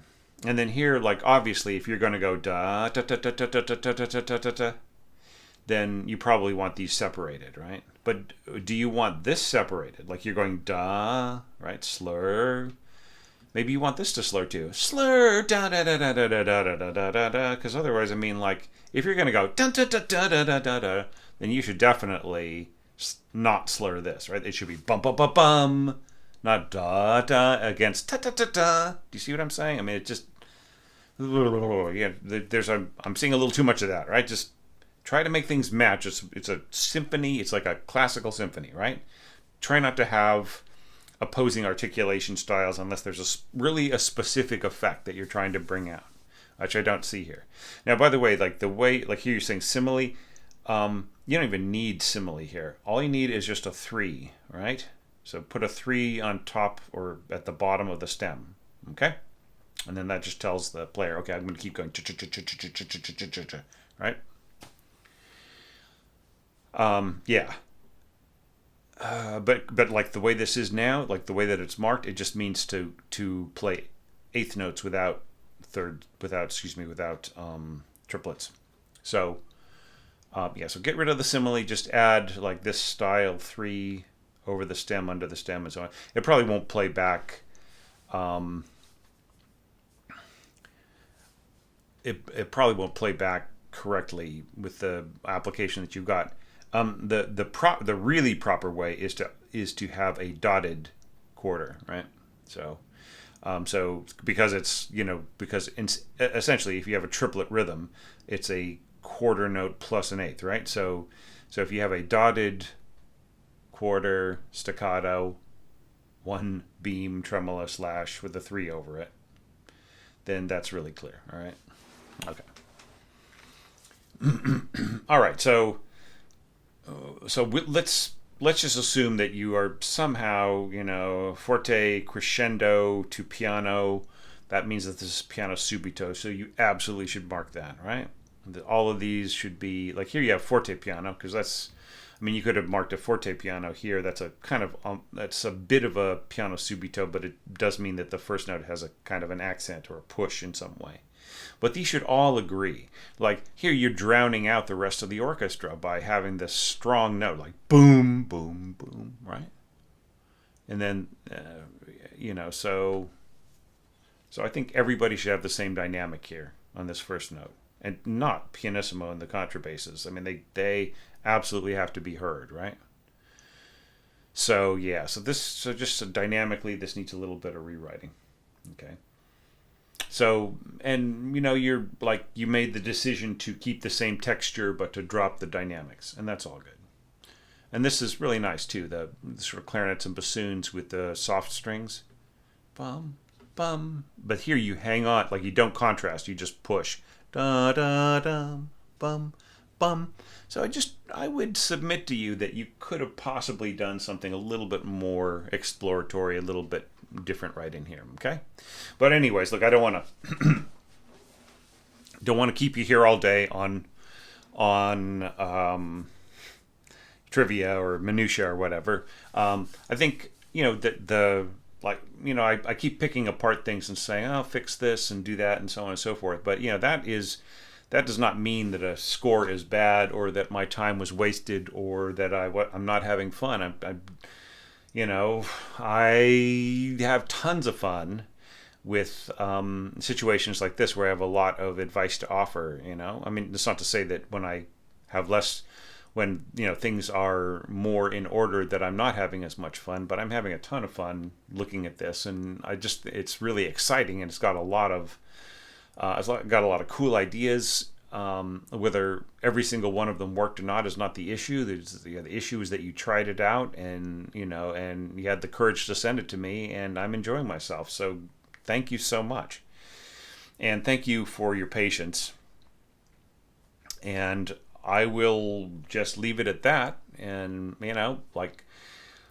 am I'm not finishing up these evaluations by saying, I want to see you in the next orchestration challenge, because I'm not saying that I'm not going to have one, but I don't know what the future holds right now. Okay, so so please understand, I'm not discouraging people from entering again. It's just I just have to see what is going to happen for me. All right, over the next few years, or the next year or two. So anyway, thank you very much. And now we have got a couple more to go. So let's take a look at the next one.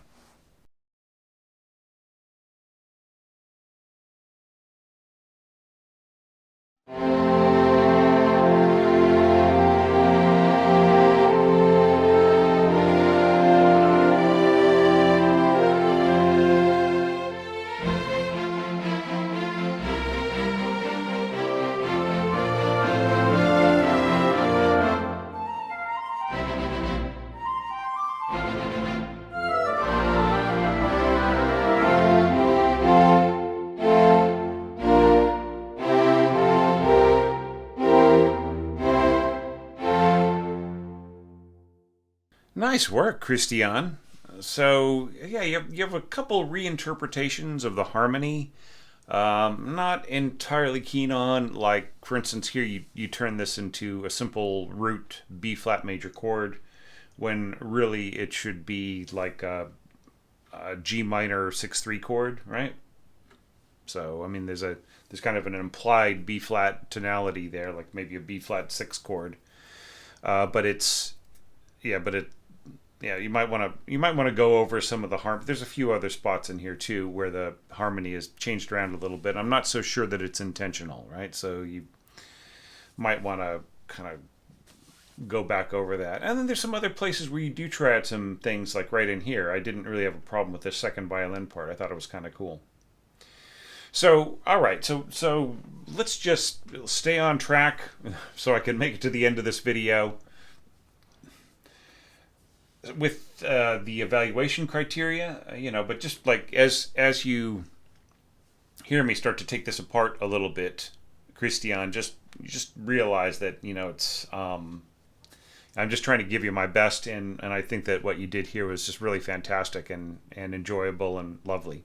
Okay, all right. So does the intro set the mood effectively? All right. So I would say, yes, it does. I love the idea of the horns and the clarinets emerging from that, and so on. And like if you think about the line that's going on. Okay, all right.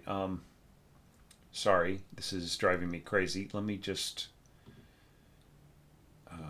change that to transposition. There we go. All right, sorry, I'm just like looking at your F horns and thinking, wow, that's they're playing in B flat. What's going on here? Yeah, so there we go. That's much more like it. So yeah, so if you can, Christian, try to learn to score in the transposing key as much as possible, or just read send me a score that is set to the transposing values if you can. All right, so yeah, so this is it's rather lovely. Now, one thing I will say is that it's really thick at the beginning, right? So, and there are you sort of score with a kind of a heavier hand in terms of your texture, right? So if you kind of wanted to lighten things up, make it a little bit more like Haydn, early Beethoven, and so on and so forth, you might want to watch out for certain strategies, such as like these solid fifths between the lower strings and the C basso horns, right? Just because that's the source of the thickness that we've got in here, and also just like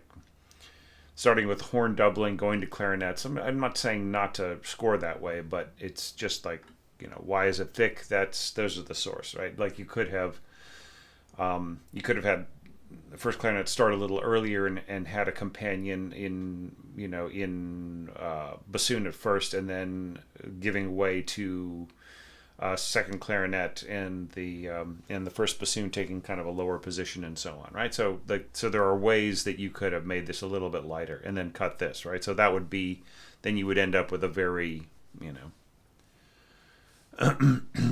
much lighter scoring. But on the other hand, like saying that you did want that rather intense, heavier approach, that's perfectly fine with me. That's it's more It's more like Berlioz, who I mentioned in the last evaluation, right? It's just, it's got a kind of thicker texture, or Brahms, perhaps. Right? This isn't Brahmsian scoring by any means. That is not a put down or a compliment. Right? It's just a fact, right? It's a different kind of a thing. Okay, so but does it set the mood effectively? I feel it does. There's always like just this wonderful, intense kind of a sound when you double clarinets and violins, like, and they really absolutely merge their tone together, right? It's not like the clarinet stands out or anything, but when they just really, really have, the perfect blend. And yeah. Now, I would advise against adding too much doubling, like doubling this line in here and making it equally intense. I think that it works more as a subsidiary line.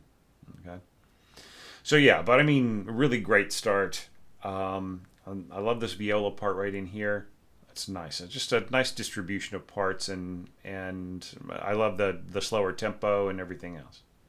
Okay, so with those observations, now let's look at the melody. All right, does the melody start with elegance? Now, say like here, you're really kind of consciously making sure that these parts are nice and smooth and they have slurs and so on. But really, you're doing dolce and legato, and there is like no slur or anything over any of this, right? Is that what you want? Do you really want this to be so choppy? Up, down, up, down, up, down, up, down, up, down, up, down, up, down. Right? It just looks, it's like a march, right? What if, like, just think about some of the ways that I sung this. Up, down, up, down, up. Right? Doesn't that like a little smoother? You could even, this doesn't have to be it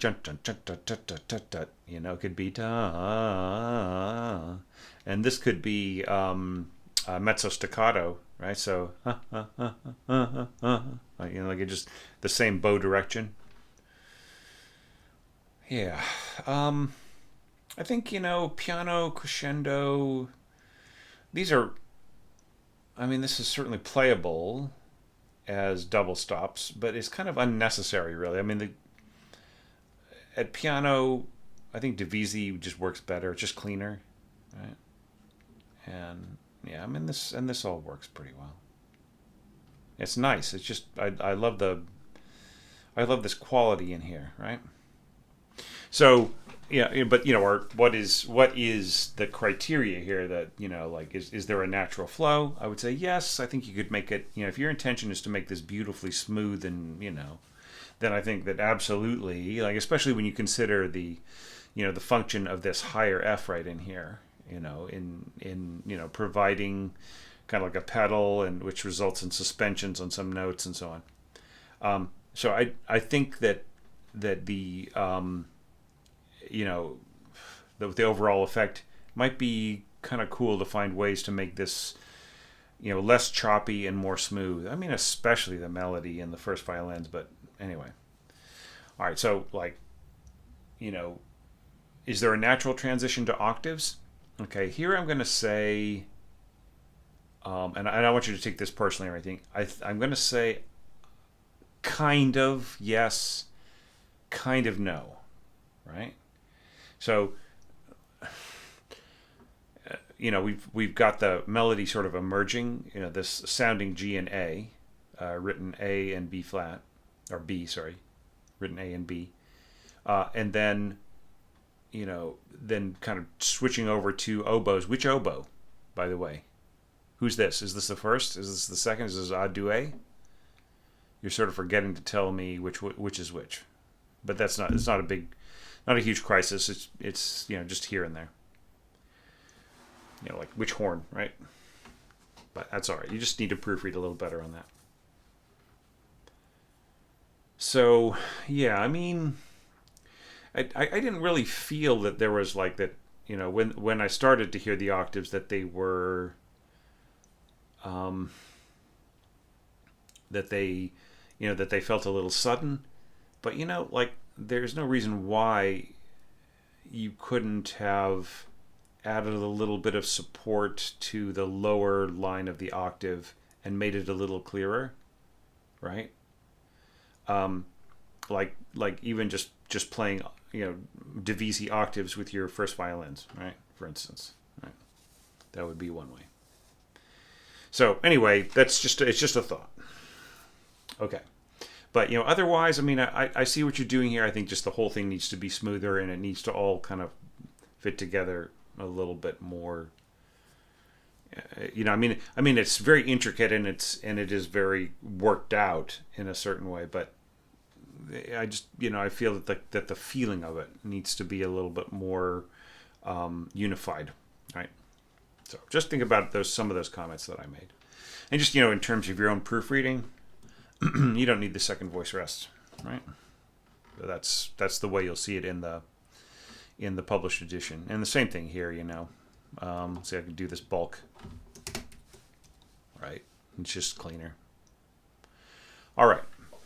So now we get to the leggermente part, and once again, everybody kept leaving out leggermente. Put it in, at least, like in this case, like you don't really have an answering motive. You just have this, which I really love, by the way. This, I think it's a powerful way of reinterpreting what Beethoven added, right? So, and something that he might have done, right? So, I really like this. It's all good, but leggermente needs to be on the solo part, and by no means should you divide this between the first and second players, right? There's just kind of no point at all. It's the first flutist's job to play the solos. I mean, not every solo part in the world, but just like parts, like situations like this. You want a consistency of sound here. You don't want you don't want to dance, right? You just want it to, you want it to be absolutely as clear as possible and the same exact consistency and everything else, right? And they themselves will do the variation, in the context and the contrast between their two lines. Okay. And I think you could have just completely left out the piccolo part here, right? I think the first violin, the first flute player stands on their own here. They don't really need the support or the help or anything. If you really were concerned about thickening this lineup, you could have had a duet flutes here, and then had the second drop off after they hit the G, just like this. So like make this the second flute part, right? So you just have a duet flutes up to the G, and then and then just have your second flute player come in and do this. But then the question becomes this: why are you thickening the first player's line with the oboe part, and then taking the second flute in their absolute weakest octave and having them do supporting harmony right in here, when the tonality of these combined oboes, right, and then the oboe doubling with the second flute will just completely obliterate what the second flute is doing for all intents and purposes. There's so much intensity here with the clarinet diving down here, and then the combined sound of the bassoon and the second clarinet, or both bassoons, I should say, and with these thick oboes and everything else, the second flute player is just, what are they doing, right? Like, what purpose are they? It would be better for this G to be played by your second oboe, and to have your first and second flute go a duet all the way down to here, and then if you just really, really want the, you're going to have these oboes teaming, or the oboe and the first teaming up anyways. Just keep that. The way to keep this this timbre here flute-like enough to work in the oboe part is to have a duet flutes here, right? So just a duet flutes all the way to the F. This part here is well supported. Just give it to the second oboe part, because you absolutely do not need, like what you're doing. It's almost like you're saying, oh, well, I want a little bit of trumpet in here, right? That's whenever you have a duet oboes in their sweet spot. It's like has a harder, harsher, kind of more trumpet-like sound, because they cannot, like, if they're playing exactly the same pitches, especially in a melodic part like this, they can't be as expressive, right? Because one will have like a beautiful wobbly vibrato, and if the other person has to absolutely match it, and then it sounds phony, right? So it's like the best thing to do is to ease up on it a little bit, and then the sound becomes more focused and pushing, right? So it's just really not the greatest idea. So I'd say just give this second flute part to the second oboe player, because he's doing most of it already, right? And then here just have just this, like, have a duet all the way through. You get rid of your piccolo that way, and then the first oboe can just do this part, and this is kind of cool. The second oboe walking down with the clarinet, and I think this all works pretty nicely. And I love the fact that you're just really having the strings supply much needed harmonic density right in here, right? I think that this all, I keep saying density. I'm thinking of Back to the Future. So and this is kind of cool. I think that this could have a little bit more support, don't you? Da da da dum. Maybe cellos, right? Could support, and then they just end up playing, this same line as the second bassoon. All right, and then I really love the way that this kind of came to an end, and then it just went straight into the horns and the strings. So I think you were really trying to play fair with the with like natural horns, and you did a pretty good. I mean, every once in a while you'll see an A and an F natural and so on, a B natural in Beethoven's horn scoring, but yeah, he really tries to have open tones as much as possible, and it's not just because of, like, avoiding the sound of hand stopping, but it's also because there was a certain character of the natural horn compared to the valve horn, and I mean, I think that might be erased by now. The sense of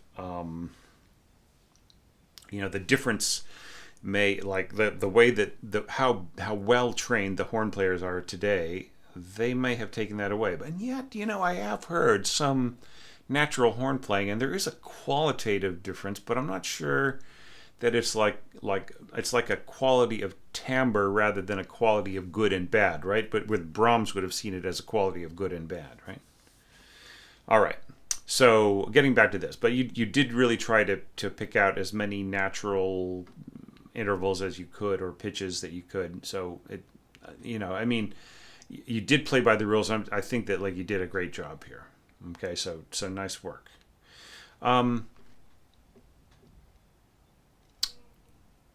So and just really simple string scoring in here, and I think, just sort of like Matthew's entry that we just looked at, I think you could have done more in the way of contrasts and exploration. Maybe this is what you heard, right? This could have been exactly what you heard, exactly what you wanted to do, what you think Beethoven would have done, perhaps, or just like that's what you felt. But I mean, it is a orchestration challenge. I've had people just throw in different ideas just to test them out, to see whether or not I would have something to say about them, whether or not that was what they felt, right? So I invite you to do that, right? If and when we do this again. Okay, so anyways, that's all I've got to say about this. Actually, there's much more I could, but I just want once again for you to know that I felt this was an excellent effort. It was just wonderful. So thank you so much. And now, on to our final selection in this compilation of website entries for the 2023, I guess 18 months ago at this point, the 2023 Orchestration Challenge.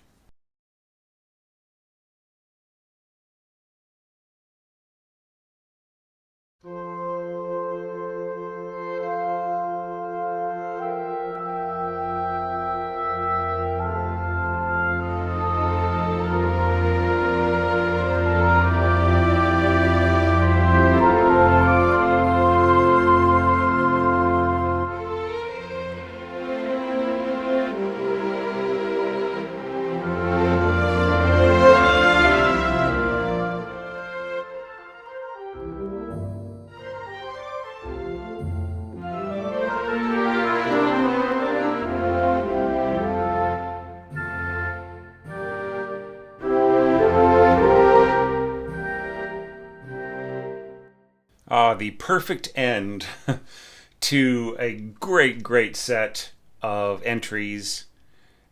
This is just so fantastic, Tobias. What a beautiful score, what a wonderful effort, such imagination, wonderful variety of dynamics. And what's great about this is that I'll be able to discuss some of the subtleties with you, which I think would be really helpful to you. Just for your own kind of reference and to make things easy on me, I would say don't bother putting in extra rehearsal marks. In a situation where this would be performed by a live orchestra,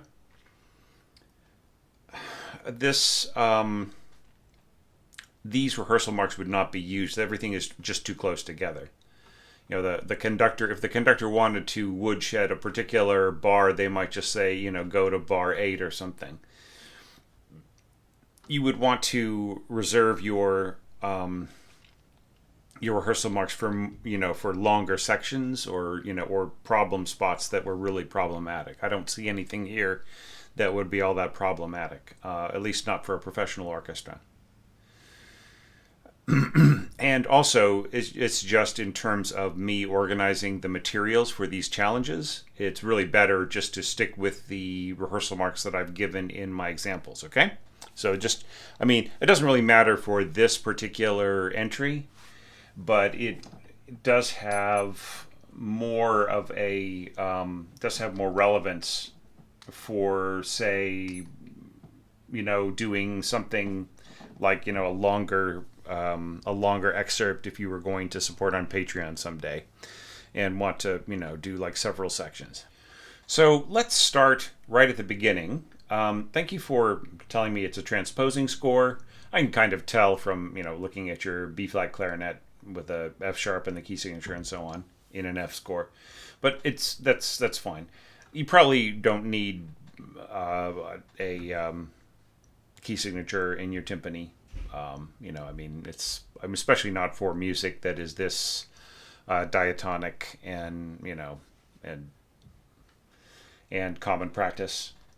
So starting from the beginning, we have to ask, does the intro set the mood effectively? And it really does help that you use such realistic sounding virtual instruments on this. Parts of it sounded very realistic. Now, I really love this opening right here with the with one member of each family in the winds. I just thought that was a beautiful, beautiful way to start. Now here you say adieu on this last note, and I know why you're doing that. It's because you're getting ready to go into the next melodic idea. But I would say that you just completely don't even need that, right? It's like you're saying, well, I want to engage both of these players, and then they're going to go on and play the rest of this harmony, or the same thing here, or the rest of this melody. I would say you don't need that at all. I would say just continue the same exact weight of melody.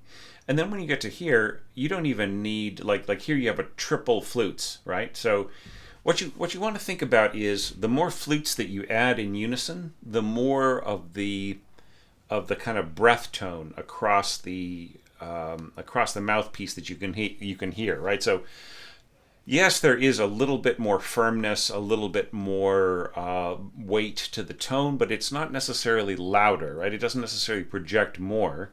You just get more of the qualities of what the instrument has in addition to its timbre, right? So here I would say combining the upper first octave flute with just first flute here gives you a beautifully delicate sound, right? So there's absolutely no need to add yet another flute to this, because then you just get more of that, the kind of the sound of the breath going across the pipe in such a delicate Like, it's something that you might not hear if there's lots of doubling. And of course, you've got your violins going here. And you might be thinking, well, if I add 3 flutes together, then it won't get swallowed up by the resonance of the violins tracking from an octave below. But it doesn't matter. They will bring themselves out, right? In this situation. So beautiful harmony here, working underneath and in between these the octave melody, and just really wonderfully done in the lower strings and so on. Okay, now you were never going to need this in a piece from this era, the niente fade in. I would say, perhaps, Tobias, you have missed my advice on this, but you should never, ever use a niente fade in or a niente fade out unless the audience can hear it and their attention is being called to that effect in the music.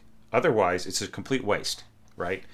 You will get nothing that is any different from a fade in from pianissimo, right? It's virtually the same. And if it is virtually the same, you should just mark pianissimo, okay?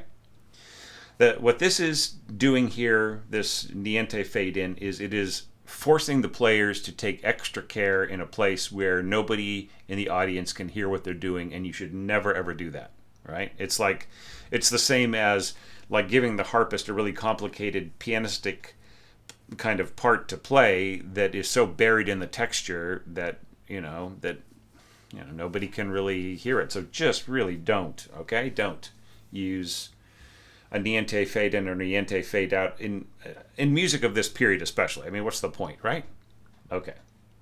So anyways, just, pianissimo fade in from F if you want to. Okay? Or from on this F note. Okay. And I'm noticing a lot of fading down and fading up from pianissimo. I think that like a lot of this can be stated very plainly in piano and balanced really beautifully. Like right here, you start from piano and then you have the winds kind of come in very subtly at pianissimo. I think that they would balance beautifully just at piano, and then things fading down to piano here, right? Rather than really just going to the very, very edge.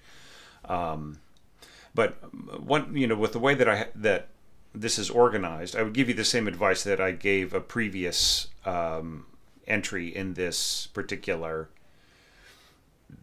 group of entries, and that is you should put in a pausa right here, just the comma, so that there's a little bit of a lift before going into the next section, right? So there just really is a tiny bit of a gap.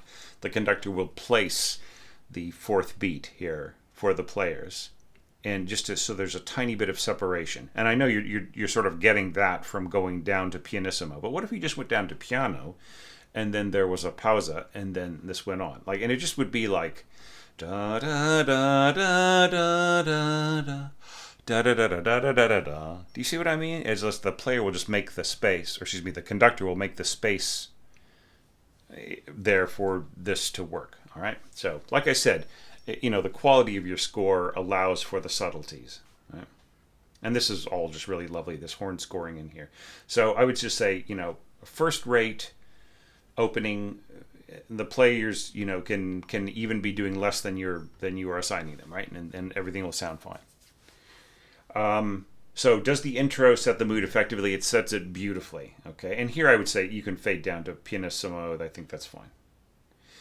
And then here, instead of, how about if everything faded down to pianissimo and then you started at piano and you didn't even bother with a crescendo, right? Just da da da da da da dum. I like the nuance here and then the greater nuance there. Yeah. Right. Yeah. So it's all scored very nicely. Is there a natural flow? Yes, there is. I like the offbeat here. It's a lesson straight out of Beethoven's own arrangement of his 9th piano sonata for string quartet. So yeah, so beautifully done. And then the way that you add these other elements, the bassoon and so on. And of course, this is going to be played with a little bit of staccato, dun dun dun dun dun dun dun dun, right? Just separately announcing or enunciating these, right? So that will be a slight contrast with the articulation style of the smoother strings. I would say if you're going to slur this right in here, then you should have this portato right in here. And then you could also do like this or mezzo staccato here, portato or mezzo staccato. Right, just kind of so you get that just little pushing along the offbeat a little bit. So now let's kind of just checking those criteria. Does the melody start with elegance? I mean, I just feel that it's really beautiful, and of course, like it didn't hurt that you had an excellent mock-up sound here, and then having the flutes come in a duet. I thought that was very effective. I would say start right here on the upbeat on the G.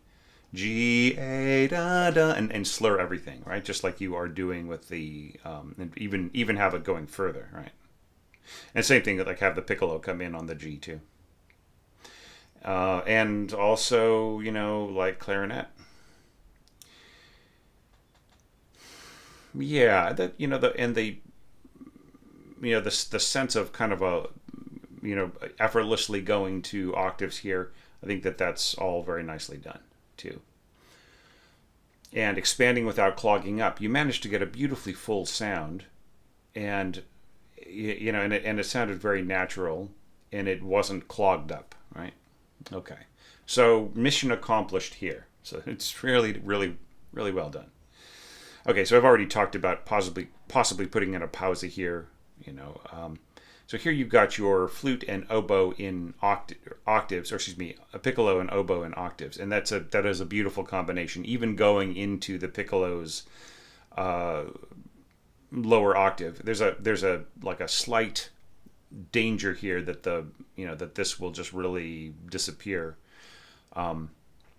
And I can see that you're trying to temper the sound quality of the oboe with by adding the first flute, but like really where this would add better would play a better role would be doubling the piccolo, actually, because that way this wouldn't, as the first oboe went down to its stronger range, the flute could supplement the weaker register of the piccolo. But you could just completely cut the flute too and just take your chances too. So right. And then like same thing here. This is all very, very weak for the piccolo. In fact, you could just completely cut the piccolo and you could just give this part to your first flute, and it would be perfectly balanced between the oboe and the flute, right? The piccolo is a bit of an affectation here. But of course, bassoon, I would say add staccato, like in this kind of a figure where you end up having two separated notes that are not slurred, just to really separate them out, okay? And then adding a touch of violin right in there. That's nice. Yeah, and you know what? Like, I can't hear a single note of your triangle. I think pianissimo is just too soft here. But this is nice, just like adding a little touch of support to the bassoon part. That's nicely done. Yeah, and it works very nice. So yeah, so you achieved some goals here too. You did you had a nice contrast with the theme, which was really more string driven here, with some lovely woodwind icing. And then when you went to this, it was just winds, and it had a really nice quality. I mean, there is a nice quality to the piccolo down here, but I mean, it's just a question of how much the oboist can control their overpowering timbre in their lower range, right? Yeah, I mean, it's not so overpowering in the lower middle staff, but it's still, you just want a fine player if you're going to get or just do, the easiest thing is just to have this played at this range on the flute, right? So written up an octave for the flute, right? Or the same sounding pitches for the flute, and then just don't even worry about the piccolo. Okay, so now we get to the this next section, emphatic color of line. So here I feel like you have been, this is where the pianissimo is just getting to be too much. I think you have so much pianissimo in this, right? And you have such beautiful colors and textures and so on, right? I think this section here could have been piano, and ended piano, pausa, and then going again to piano, right? Okay, and then this really feels like it's hardly accomplishing anything, like you could really push a lot more here. Da da da da da da da da da da da da dun dun dun. You could start mezzo forte, crescendo, right? And then piano subito. Anyway, here we've got the piccolo running down into its lower range and then jumping up an octave, right? And that's all. This really has a beautifully Beethoven-like sound, and I can see how you're kind of keeping the lines more merged together. The place to jump up for the flutes is right here on the G, rather than running all the way down to E with the oboes. And then this is really lovely, the violins. This is really strange though, the way you've got these slurs. They need a little bit of work. I would not change the bowing right here, right? I think you're better off matching the same slurring as the winds. Okay? So up, down, up, right? Down, up, down. And I like the separation here. Yeah, so this all works great, and I love the sustained note here in the bassoons, and like kind of being the middle of the contrary motion. Yeah, that's just really nice. And then you have this sort of like commentary in the background, and then replying again with the horns and so on, and soft trumpets. So thinking, getting back to the whole idea of like natural horns versus concert horns and so on. I think that like you were wise with this approach to just go with like modern concert horns, and I think that does your piece a lot of good. It works out pretty well. Yeah, so no complaints about this, or complaints. I don't complain about anything, but no real notes for you in this. I think it was all very well done. So yeah. So anyways, really nice entry, Tobias. It was like I said, the perfect end to a really great collection of scores, and it's actually the perfect end to a perfect day. After I evaluated that last score, I went and I picked up a piece of hardware that had been in the repair shop, which I'm really happy to have back. And it's sort of the end of the day, and there's a beautiful cool breeze out there, but it's still beautiful and bright. And I'm really happy that I was able to do this. I don't know when I will have the energy and the time to do another compilation, but I'm going to try to do a couple of individual Patreon scores next. So possibly over the next couple of weeks, I might release. I don't know how many I'll be able to have time for, but I definitely will get to a few if I can. All right. So once again, thanks everybody for your patience and for your support, and just really for your empathy and for keeping me going when I went through so many difficult times over the past year and a half it's been now. So yeah, but there are a lot of things kind of coming together for me. Hopefully they will lead into a positive direction. I recently left a message on Facebook about asking the community to be as professional and as on topic as possible, and I'm there. The only thing I can do in return for all that great inspiring behavior by you guys is to try to reach out to you and reconnect some of these conversations that we've had over scores that we've worked on, right? And this is one example of that. So thanks again, everybody. Lots of love from New Zealand, and more coming very, very soon.